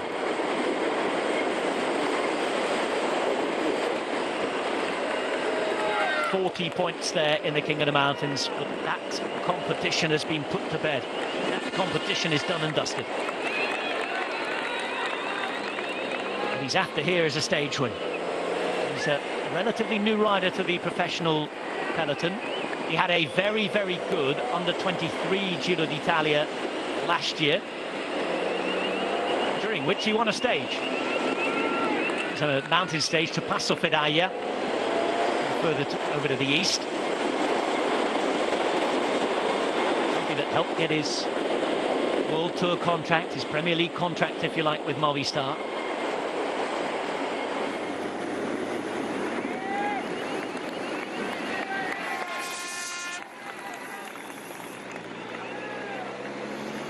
Peter said he's still looking for that elusive first win. He's trying to stay out, I think, up the road and help out Joao Almeida whenever possible towards the end. And here comes the group they're keeping an eye on. Matthew Holmes is on the back of them as well now. Yeah, he's two got Aussies, two Brits. That's a reason to stay with the group as long as possible, to have the memories, something to tell the grandkids about. I was there when that attack went and the Maglia Rosa was claimed. Who has to attack who, though? I think Rowan Dennis will ride down this descent as much as he can, and then it's down to a boxing match between Theo, Geoghegan Hart and Jai, and I don't think it'll be a case of Theo just kind of dictating things. I think Jai has to start proving that he is the best climber in the race and try and distance Theo Geoghegan Hart. So it will be a kind of boxing match the last time up the climb. 23 kilometres remain, and it's this descent. We're going to see if there's any gaps changed. The gap between the white jersey group and the pink jersey group is growing continuously. And I guess that the pink jersey, out of energy himself, didn't really have too much to contribute. And everyone in that group feeling the same. Bilbao knows that he is losing a bit of a battle there. Guess he'll have a go to try and reach the podium if he can on that last climb. The way that Kelderman looked there might be a possibility that he could struggle more.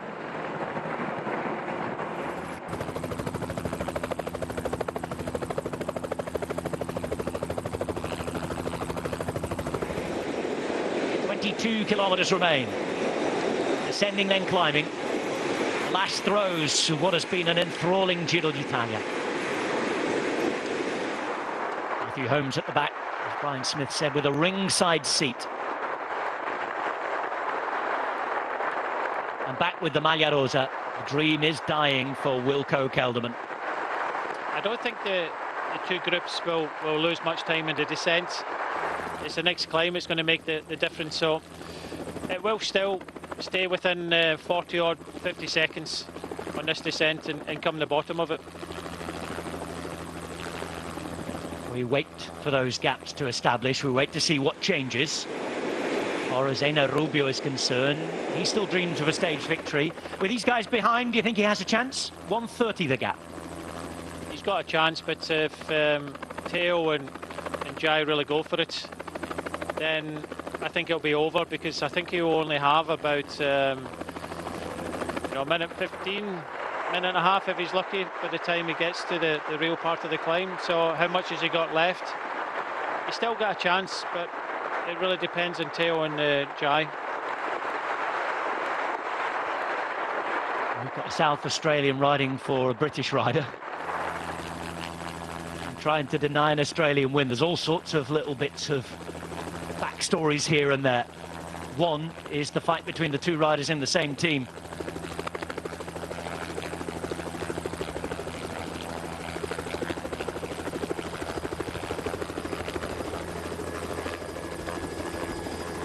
Welcome back to you viewers on the television. The gap between the white jersey and the pink jersey up to around 46 seconds now. 20 kilometres to go. We're descending until we get to 12 kilometres left. This is the group that we're most interested in on the left-hand side. It's the British team versus the German team. Ineos Grenadiers trying to take the jersey off of Sunweb. A Sunweb rider primed to take the jersey off of a teammate. That could well be a strange dinner table tonight. And a British rider against a man from Australia. An East Londoner in Theo Geoghegan-Hart from a man from Perth, Western Australia. Theo Geoghegan-Hart, what a story that would be. The Ineos Grenadiers came to this race riding for Geraint Thomas. They expected him in form to be the man fighting for pink. Dropped from the Tour de France, here in fine form, starting the race like a house on fire. And Geoghegan-Hart himself lost a little bit of time on the first mountain stage.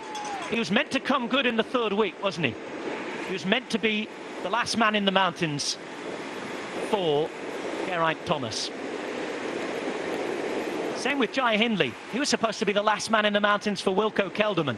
It's gone as planned for him, but for Geoghegan-Hart, it's a dream situation. And given the fact that he rides for a team with Bernal, with Carapaz, with all of these superstars, Geraint Thomas, it's unlikely that he's going to be chosen outright to be a sole leader at a Grand Tour. This is a chance of a lifetime for a man from Hackney in East London, rode in the local clubs. Amazingly, could be a full circle story for his team. Jim O'Brien was at the very first Sky ride, the launch of what was the Sky team, riding on the road behind Brad Wiggins, Chris Froome. A fan, riding for the team of his dreams. At the moment, he is virtually second in the Giro d'Italia. The man in the pink here, Wilco Kelderman, has been around for a while, promised much, has had bad luck, but it's Jai Hindley in this front group with a white jersey on, who's set to take that pink jersey off of his teammate. It looks on the descent, it looks as though the Maglia Rosa's made up a little bit of time. We're talking 30 seconds now. Yeah, it looks as if Jai Hindley's just having a little bit of fun, sat there behind the two Ineos riders, but yeah, as expected, it's just kind of hovering around the kind of 40-second, and I think they actually might, the pink jersey group might take some time back, because it's it's increased in numbers because of some of the riders have come back for Dakota Quickstep, and it looks as if they're starting to ride. And I think it's Tratnik as well starting to ride a little bit. So look, it's not over yet. We've still got 17 kilometres with a difficult 7-kilometre climb at the end. But Rowan Dennis single-handedly changing, or potentially changing, the outcome of this race. Absolutely amazing. But the pink jersey, not all over for him. He's got a bit of help, but you can only think if he suffered the last time up the climb, he's going to suffer again. For all of you watching in Australia, I know you'll be very excited about Rowan Dennis's performance. The man from Adelaide, and also the man from Perth. And it's been a Western Australian week, hasn't it, with Hindley himself winning a stage, Ben O'Connor doing the same. Hindley could be up for a second stage win here. His tactic surely is to just continue to sit on and try and attack at some point, or does he sit on all the way? Because still, the problem that Hindley's going to have is that there's such a small gap between both him and Geoghegan Hart at the end. Now that Hindley he's been released from the shackles, hasn't he? Not by anything he's done himself, he's just followed. The fact that his teammates lost, does it mean that Hindley has to gain time on Geoghegan Hart before tomorrow? The last time trial, the difference between Theo Geoghegan Hart and Jai Hindley was 1 minute and 15. It's half the distance, of course, the final time trial to tomorrow. So you are talking about maybe about 37 seconds, 38 seconds of a difference in the last time trial. You know, that's half of what the difference between them was in the last time trial, 34 kilometres. Tomorrow we get just over 15 kilometres. So I would think that to be comfortable, Jai Hindley really needs to be at least 30 seconds up in Theo Geoghegan Hart. That's what I would be maybe comfortable with. Of course, everybody wants more time, everybody wants a minute, but that's why I was a little bit surprised the other day that Jai Hindley waited just to the sprint to take the bonus. Why didn't he, maybe good legs, why didn't he try and attack? He'd been sat on the whole time, so why didn't he try and attack and gain some more time there? But today he has to gain some time, 10 seconds in the finish. Even if Theo Geoghegan Hart takes second place, that's 4 seconds, there's 3 seconds between, that's 7. So he really needs to attack and take at least 20-30 seconds on the final ascent to the finishing line. It's been a Giro d'Italia that, for all sorts of different reasons, has seen the rule book ripped up. I think I said on one of the early stages, whatever you thought, whatever your ideas were on cycling, rip them up, throw them away and start again. In so many ways things have changed. Stelvio the other day was the embodiment of that. And we're here in the Western Alps now, very close to the border with France, with a stage route that's rather decaffeinated. The Italians love their coffee, but it's rather decaffeinated from the one that we were supposed to have. We were supposed to go into French territory as high as almost 2,700 metres again with the Colle dell'Agnello, end of the famous Isoire, Monte Ginevro, and then begin this final climb to Sestriere, a famous ski resort built purposely for being a resort and to attract international tourists as long ago as the 1930s. We've had the Winter Olympics up here. We've now got one of the best bike races, and certainly the most beautiful one in the world, back. And almost 70 years after Fausto Coppi was victorious here in the Tour de France. Wilco Kelderman would have been very much hoping to still be in the pink jersey at this point. He has it on the road, but unless there's to be a miraculous recovery on final climb, he's going to be ceding it to his teammate. His teammate who has stayed loyal, hasn't attacked him, has followed the wheels and done his job, just as he did the other day. And a teammate who is now the virtual leader on the road. But if you are just joining us, a reminder, and apologies for those who've been engrossed all day long, a reminder, if you are just joining us, there are only 3 seconds between Jai Hindley and Theo Geoghegan Hart, the Australian and the Brit. And I feel a little for Ener Rubio here, because we've forgotten all about him.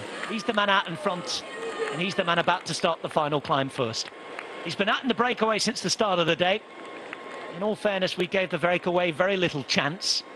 1 minute and 7 seconds is his gap. Does he have any chance now? think it's a very slim chance. I think he didn't know what to do there because the car came up alongside, tried to give him one of these sticky gels, and he didn't know what to do, but very slim chance. He's still hovering around, what, 47 seconds now, and Rowan Dennis single-handedly, you know, ripping up this general classification. I think I said it right from the start of today's stage. I don't think whether we went over that Agnello or the Isward, I don't think it would have made a huge amount of difference to the outcome of today's stage. It's the fact that they've raced up with some good tempo the last time, and they'll do it yet again today. This will be a very difficult stage for everybody, and you can see that the pink jersey is getting a little bit of help from the likes of you know, Nibali and the riders that were up the road in front of them. So the pink jersey is getting a little bit of help, but it's going to be hard for this man now to try and take the stage win. Ryan, since you started that answer, he's lost 15 seconds. 53 is his gap, and they can see him behind. This is Davide Ballerini and Peter Seri. They lost a lot more time on those chasing. This is the pink jersey who has Ben O'Connor in front of him. Caio Bilbao in the group, and it's a group that's swelling and getting bigger. And just by his demeanour, it's just... he must want the world to swallow him up right now, Wilco Kelderman. Why? It's a hard... it's a very... he just knows that it's not as if he's lost 5 seconds at the end and he can gain it back in the time trial tomorrow. He's got to climb this thing again. And they're still going great guns out front. It's going to be worse than this, isn't it? It looked over the other day when he came off the stairway, absolutely frozen.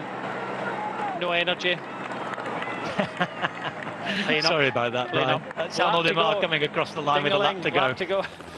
But yeah, just 4 stage wins for Demar Ciclamino jersey. But yeah, he looked broken, Kelderman, the other day, and whatever he did to pick himself up, he had to go really deep. And going that deep, you're going to pay for it later on, and you're seeing what he's paying for now. Peter Seri is looking for his first ever professional win, and it looks as though Davide Ballerini's trying to sacrifice all for that to happen. They've only got half a minute on Dennis, Hindley and Geoghegan Hart though now. And I just love the race to the last sinew of energy and the last little bit of a breath. The Koenig Quick-Step have been highly entertaining for the last 3 weeks.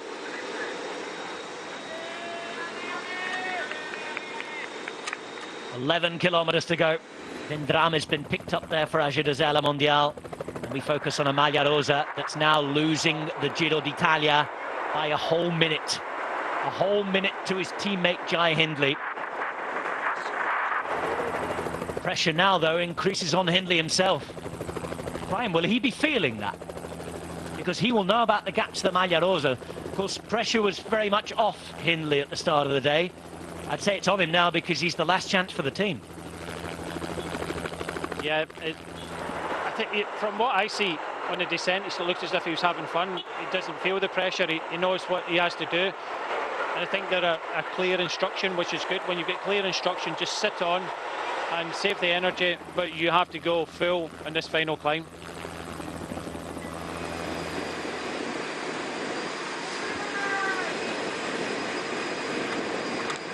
I'll be watching in Hackney in East London at Hub Velo, where Theo Geoghegan Hart first started hanging around a bike shop. He then went on to ride for the Hackney Cycling Club. He's in the navy blue, but he trails 3 seconds behind the man in the white jersey. That is Jai Hindley, where I know he will have fans late into the evening on this Saturday night in Perth, Western Australia. This is such an intriguing battle, and that particular battle may well go down until tomorrow. The way they've climbed and matched each other, it looks like it's going to do. Pink jersey, however, I don't think he's going to be in the reckoning tomorrow. He's getting help here from a few other teams. And Rowan Dennis could be about to change the outcome of the Giro.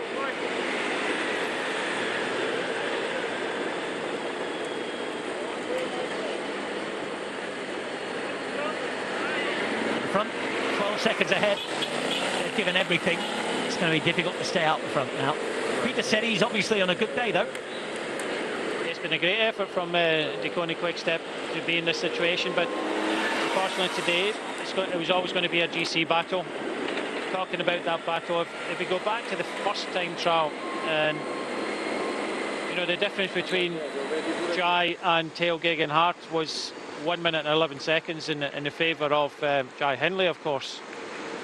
But I don't know whether to take that into the reckoning because of the changeable conditions that we saw during that first stage. It's more of a kind of solid effort when you look at the second time trial at stage 14, halfway through the Giro d'Italia. Look at this. I thought the bonus seconds were going to be taken away by the breakaway. But we've got an intermediate sprint coming up in 2 kilometres, and you can just see the pancart there. 2 Ks to the sprint. The break is about to be caught. Seri, Ballerini, Rubio have ridden valiantly, but Rowan Dennis is on a mission for the second time this week. The Ineos Grenadiers Domestique bringing up this group. He might not yet win the Giro d'Italia with his rider, but he's certainly giving Theo Geoghegan-Hart a chance to challenge Jai Hindley. It is Hindley in the box seat now, but only with 3 seconds of a gap. That could all change on this very intermediate sprint. 3 seconds as a bonus for the first rider across the line, 2 seconds for the second rider across the line, 1 second for the third rider. Let's hope that Jai Hindley knows what it is and what's happening, because it didn't seem to do that in the sprint after the Selvio. He was wondering what was happening, and Rowan Dennis, after doing a long turn, which he's doing at the moment, still stayed in second place there. So I would think that we are going to see a bit of a sprint between Jai and Theo. There'll be probably another second between them, whether it's Jai takes it or Theo takes it. You have to consider now the final climb that Jai really has to, if he's got the legs, of course, try and drop Theo all the way to the line. Front of the race with 8.5 kilometres to go on the final road stage of this bizarre but entertaining Giro d'Italia. The 2 most unlikely of names leading it out. The 2 most unlikely of names this year in 2020, when we thought we'd have the likes of Thomas, Nibali, Fulsang and company to fight it out. No disrespect to Theo Geoghegan-Hart or Jai Hindley. They've pleasantly surprised us. They've been brilliant. And they're there, poised and ready to take advantage of the others falling away. It's come down to the 2 strongest riders in this race. Began a long time ago in Sicily. Wilco Kelderman has been brilliant and started to fall away just a couple of days too early. He feels he was sacrificed by his team on the Stelvio. I think in the end, just didn't have the legs to last it out. Hindley the strongest. Geoghegan-Hart right up with him. And their first bit of fighting for the Maglia Rosa between them is going to be done here on the road. Intermediate sprint coming up in 450 metres. It's Rowan Dennis on the front. Detonated things on the Stelvio the other day. One of the stages for the ages. And he has Geoghegan-Hart on his wheel. Look out for the white helmet bobbing up and down. As it stands, that white jersey on the back of the West Australian 24-year-old Jai Hindley is going to be exchanged for a pink one. When you consider that Jai Hindley, he came into this Giro d'Italia thinking of that white jersey. He gave it all, and both the time trials, he's given it all to try and win that competition. He was always going to be up against it with Theo Geoghegan-Hart. Now they're battling out for pink. It's uphill this sprint, and it's the official start of the final climb with 7 Ks to go. Remember, first takes 3 seconds, second takes 2 seconds, third with a single bonus second. Looks as though they're all going to get something. This could really shape things. Seemingly inconsequential moment on most stages, these bonus seconds. And it looks as though Hindley's going off in search of it. Jai Hindley in the white jersey. He's got the beating of Geoghegan-Hart here. Jai Hindley's going to extend his lead. 3 bonus seconds to the Australian, 2 for Geoghegan-Hart. And does that tell us anything about who has the best legs, Brian Smith? Yeah, look at even the last time up the climb when Theo Gegenhardt lost the wheel of Rowan Dennis. He didn't look as if he's on a fantastic day. I think I said it at the time, Jai has to take a lot of confidence from that, and I don't think Jai has to wait too long about trying to go on the attack. I think on the steeper parts of the climb with possibly 3-4 kilometres to go, Jai has to go for this. Do you think he can finish it here?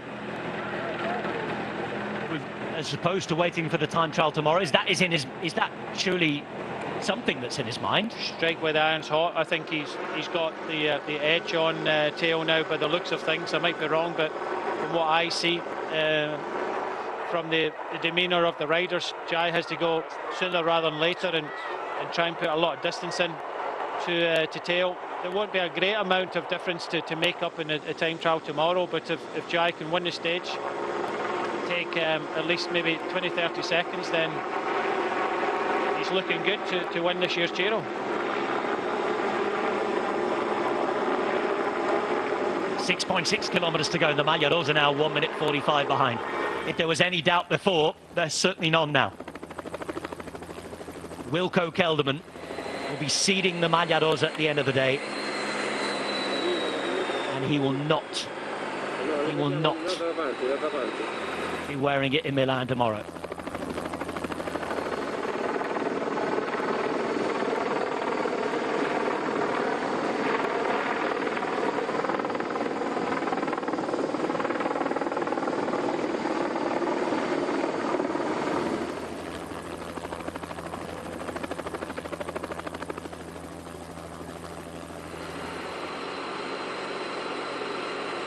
It's the final ascent of what's been a taxing, tiring, but thoroughly entertaining Giro.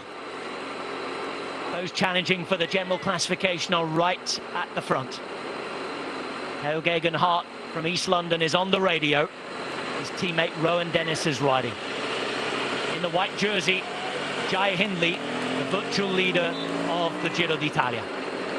An extra bonus second on Theo Gegenhardt there. On the road here, he leads by 4.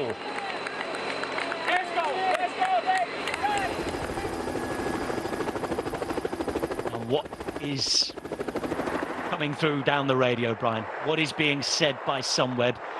Probably not to this man, because I think that there won't be too much being said now to Wilco Kelderman.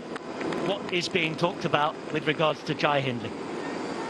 Well, that's the thing, we don't know, but when you've got first and second virtually in the race at the front, Theo is just hoping that Rowan can go as long as possible, but I think as we get further up this climb, maybe with about 4 kilometres to go, Jai needs to test out Theo. He was already beat him in the sprint there for the bonus second. Okay, that's only 1 second. That's only all he's going to be given, but he has to take confidence from what happened the last time up.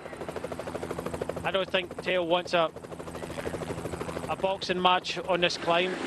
Maybe into the last kilometre, that would suit Theo, and even if he doesn't win the stage, for Theo to be within maybe 20 seconds of the overall leads, he would take that going into the time trial tomorrow. So I think the onus now is on Jai, and I think he needs to distance Theo, which I think he's, by the looks of things, he could be capable of doing. Read anything into the fact that it's now Hindley sitting on the wheel of Dennis and Gegenhardt who's sitting on the wheel of Hindley? I think Theo just moved over and let him sit on Ron Dennis's wheel, and I think Theo would rather watch what Jai Hindley's doing rather than maybe be surprised from an attack from behind. Thanks to Condor Cycles for riding to saying that they're all watching there as well in East London, where Theo Gegenhardt worked on a Saturday all the way 10 years ago when he followed the Sky brand new team around London on the road. What a dream it is for him to be in this position. Right now, the party will be in Perth, in Western Australia, for Jai Hindley. And let's not forget Team Sunweb. I know they had a lot of stick the other day from the Dutch press. They had a lot of stick from certain fans. Right now, it looks as though they've played it right. All of that can change, though, in the next 5Ks and in the time trial tomorrow.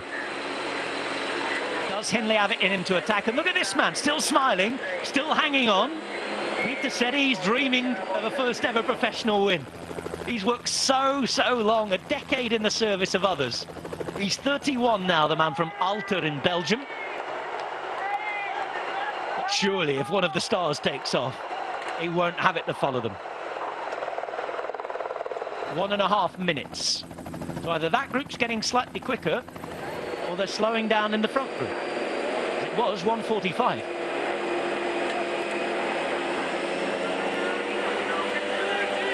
Is Dennis tiring? Does Hindley have to attack? And what's left in those legs for Gegenhardt? Both teams have had brilliant GD. Hindley winning a stage the other day. Ineos Grenadiers, well, they've won a large portion of the stages, haven't they? Almost a quarter of them. 5 stage wins, despite the fact they lost their leader down in Sicily. Ilko Kelderman leaving somewhere at the end of the year. He was hoping to leave with a Grand Tour in the bag. Be a big blow to his confidence, this, a man who's already suffered plenty of setbacks. I guess he has to hold on and secure a first podium. I think he'll want to do that, and that'll be his focus now. It's coming down to 1 minute and 17. I really do think that in the Stelvio stage, you know, we talked about it, and I know you just mentioned the Dutch there, but I don't think if Kelderman had company, I think he would have finished either with Fuglsang or Bilbao in there, and he wouldn't have unshipped 2 minutes and 18. It would be probably nearer, maybe lost about a minute or something. But that's, you know, we can talk about this to the cows come in. Nibali there just struggling to hold the wheel at the back. That second group is coming closer. James Knox is putting in quite a ride, the rider from Cumbria. And Nibali's been distanced by James Knox and the Maglia Rosa group. Oh, Vincenzo Nibali talked about a generational change on the Stelvio, and here's confirmation of that. He's been one of the riders of the century, but Vincenzo Nibali is a GC contender. We might just be seeing the last of him as a serious candidate to win the races, Brian. 36 next month, 2-time winner of the Giro, 2014 winner of the Tour de France, and a welter before that. Nibali out the back. Same can be said of Peter Sestriere, I'm afraid. All of the Flemish fans wanting him to pick up a dream win. Serie's looking behind, though. And that group's starting to come back from behind. Perhaps now thinking he could be a help for Joao Almeida. Yeah, I think Joao, he's a fighter, we've already seen it. And that's why Serie's coming back. But I'm just thinking what's going to happen in front. I think the closer we get to the finishing line, I think it's suiting Theo more than Jai. And I would think that as we get a little bit further up onto the steeper parts, I really do think that the Jai has to at least test out Theo and try and go on the attacks, because he does look good. And then there were 4 kilometers to go. The 2 leaders in the Domestique, but a deluxe Domestique at that. Rowan Dennis has often been talked up as a possible general classification contender himself. He has shown that he's much more than just a time trialist at this Giro. He's won the Maglia Rosa in the past. Never really had a serious tilt at a 3-week race on GC. He's found his position, and he's looking good. And here is that setup of an attack from Joao Almeida. We saw Sestriere dropping back there, and this is why. This is why Almeida can see the podium in sight. And he's looking for 3rd place. He's looking to try and overhaul the man in pink there and the man in orange, Kelderman and Bilbao. And you have to hand it to the Portuguese. 22 years of age, a discovery at this Giro d'Italia. And in his first ever professional year, he's taking it to the big boys. He might yet end up on the podium after looking out of it in the Stelvio. He certainly is a fighter, and it's great to see. You know, that's why having riders in front is benefiting. Sestriere not that far away, and 55 seconds now. You know, what has Bilbao got left? Because he's the rider that will feel possibly threatened by this, and the same with Kelderman as well. Still the same situation at the front. And I think, as you said, Brian, the longer this goes on, perhaps the more it suits Theo Geoghegan-Hart. Looking at the profile of the climb, there's a couple of steeper ramps towards the end. But as we saw, it sort of tops out around a half a kilometre from the finish line. So there's 3 Ks really to make a big difference here for Jai Hindley. That's if it is as we believe that Geoghegan-Hart might be slightly better in the time trial. That certainly is based on previous form.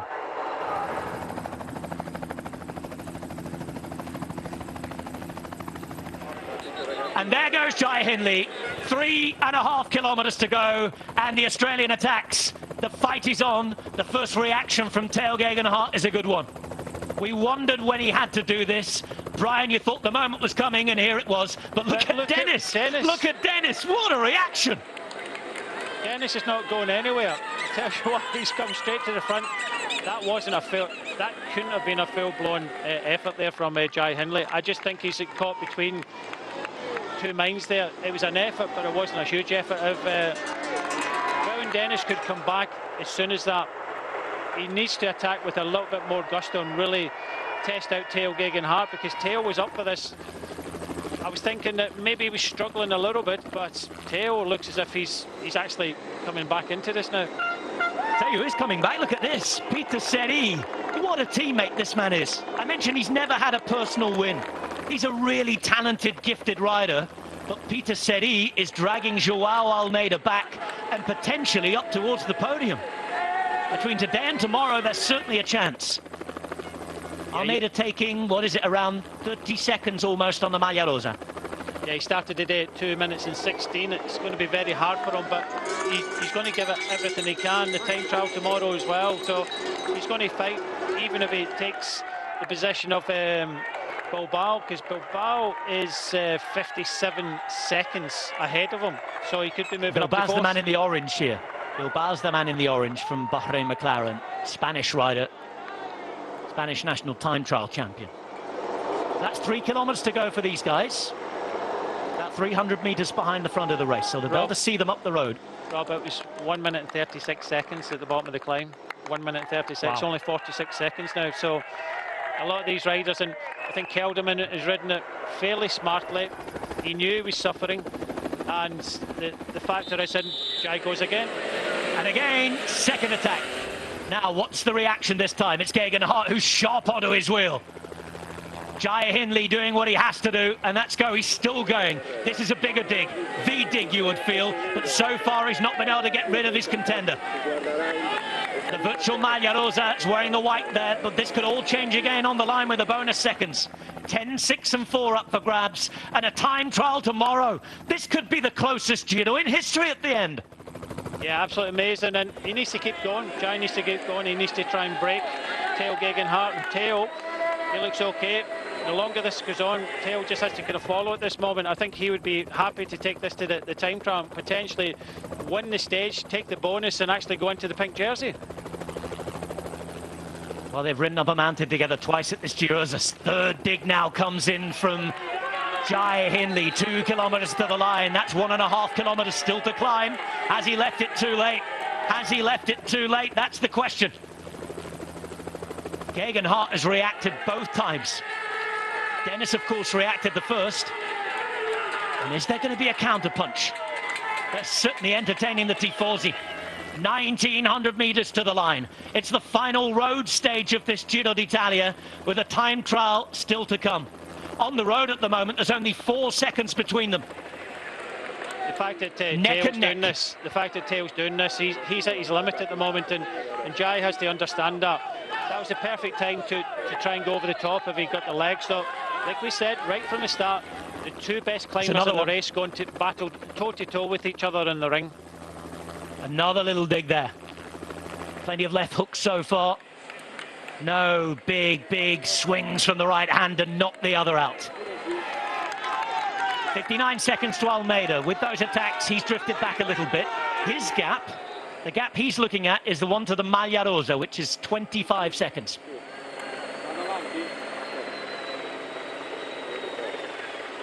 And look who's back for more. He doesn't give up, does he? This man is incredible. This man is the man of the match yet again, just as he was on the Stelvio. Rowan Dennis, not involved in the general classification shake-up. We had a whiff of the fact that he was finding his form again when he was so good in the time trial, and he was only beaten by his teammate Pipo Ganna. Dennis, again, detonating the Giro d'Italia. From that moment there when Dennis came up there and he just looked at Theo, you know, got on the wheel, and I think it's a case of Ineos and Theo Geoghegan-Hart is happy to take this to the time trial. If there's only a handful of seconds, let's do it tomorrow, because it doesn't look as if Theo or Jai can distance each other on the climb. Well, they've been to the finish line on a mountain stage twice already in the last week. In Piancavallo, it was Theo Geoghegan-Hart who took a first ever Grand Tour stage win. 2 days ago, it was the man in white there, Jai Hindley. He's going to go again. He's going to go again. And once more, Geoghegan-Hart can follow. Nothing opening up yet. He's still on the pedals, the man from Perth in Western Australia, and you have to hand it to him. Dennis the Menace has already come back twice. Not sure he's going to be there for a third. Let's see. They slow up, they'll certainly let him back in, but they're coming to the easiest section of the climb now. You can see the town. They're about to enter Sestriere, and just over 1 kilometre to go, and this is more Theo Geoghegan-Hart territory. Hindley's not going to distance Theo now. He should have kept it going, and I say should have. You know, his legs must be burning as well. But when he rolled up against side by sides, and Theo never went on the attack, never went over the top, means that he doesn't have it to distance. And I think now for Theo, the closer we get to the finish, the better. I think Theo will want to win this stage and take his second stage, take the 10 seconds bonus, and that will have them equal on time. But Theo might want to start the time trial, you know, behind Jai, and so I think Theo will go for a long one, try and win the stage, and try and put a 1 second or 2 second gap between them. We are into the final kilometre. We've been talking about this mountain since 1952, when Fausto Coppi the Great won in the Tour de France. We will never forget this ascent, this triple ascent in 2020. Two 24-year-olds, two young riders, none of whom expected to be at the front on stage 20 of this Giro d'Italia. Both have outperformed their leaders. Both are up the road, and this is the other star of the race, the 22-year-old Almeida at almost a minute. It's Hindley in the white, stands to be the leader going into the final day. But it's only 4 seconds on the road, and there are 10, 6 and 4 bonus seconds here on the line.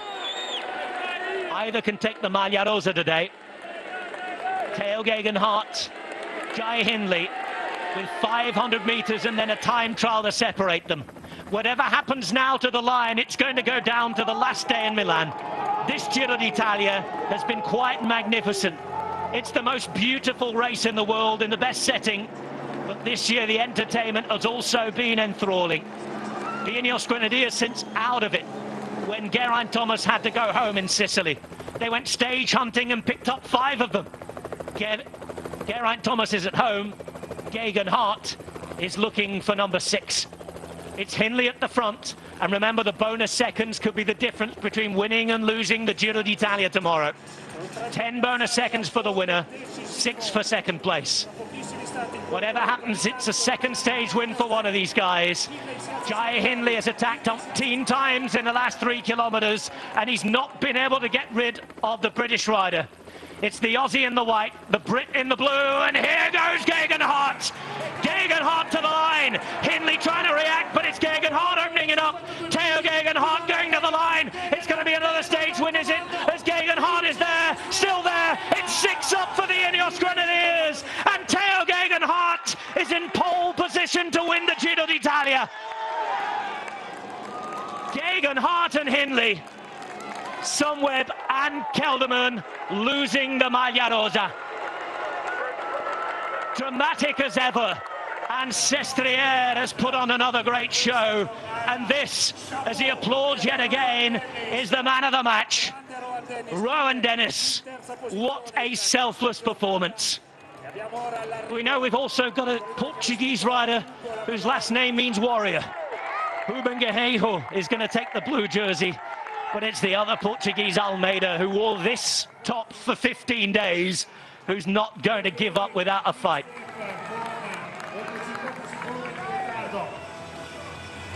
It has been breathless stuff. Another stage to watch and watch again. Hat off to Joao Almeida. We'll see him next year. We might even see him challenging for a podium spot tomorrow. He'll be measuring the seconds back to the man in pink. And Pello Bilbao as well in the orange. So good for 3 weeks after riding 3 tireless weeks in France at the Tour in support of a teammate. So many stories from this Giro, but the headline of the day is that Wilco Kelderman has lost the Maglia Rosa. He has cracked yet again, and it is Tao Geoghegan Hart who wins a stage for the second time, level on time with Jai Hindley. And tomorrow, only a time trial can separate them.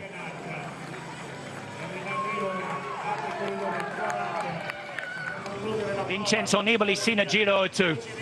He's going to get big applause here, and this might be the last mountain stage that Vincenzo Nibali rides at the Giro as a serious contender. He'll be 36 next year. Never ride him off, but I think that it's the shifting of grounds underneath him. This year's been about the young guns. We saw it at the Tour. We're seeing it at the Giro. And I'm seeing on paper, Brian, that Tao Geoghegan Hart, stage winner, and Jai Hindley, who was the Maglia Rosa elect going up that climb, are on same time after 20 grueling stages. The exact same time. You say exact, they'll be separated by hundredths of a second, but you're right, they're equal in time. It's going to come down to the time trial tomorrow. Who would have thought about that? I have to say that Kelderman kind of hung on a little bit. He only lost it over 1.5 minutes there, so he didn't completely capitulate, but wow, final day tomorrow, 15 kilometres to decide who is going to win this year's Giro.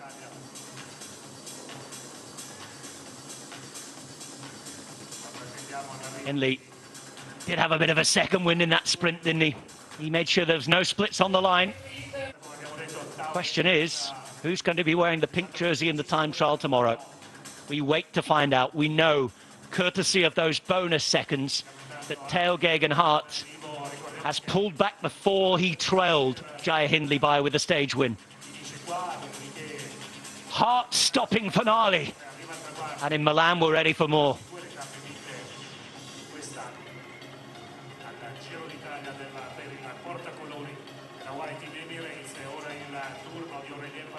Well, whatever happens, they'll be dancing in the streets of Hackney tonight. Restrictions permitting, of course. And I know tomorrow, it'll be another late night 30 stop out for you watching in Perth.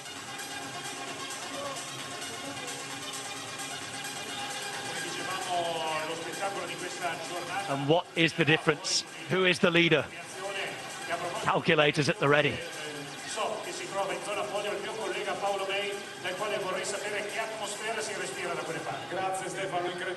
A word on this man, though. Rowan Dennis, often an enigma, but what a talent, what a teammate. He has changed the course almost single-handedly of this race, Brian. First on the Stelvio, then to Sestriere. Rowan Dennis, take off your hat. Here's Tao Geoghegan Hart, off to the podium, of course. Is he off to pull on a pink jersey as well?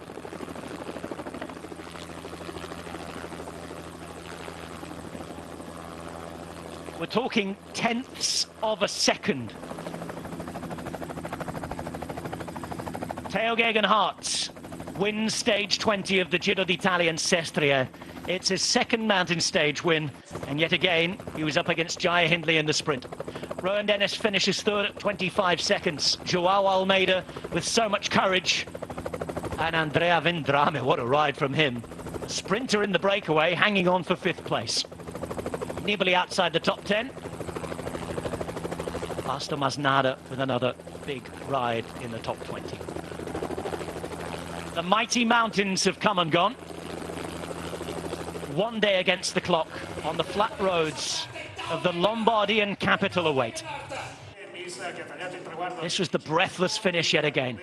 And after surviving umpteen attacks from Hindley, Geoghegan Hart gloriously doing it at the line. Don't count out the man in white, though. Tomorrow, after 20 days, it is going to be heart attack stuff.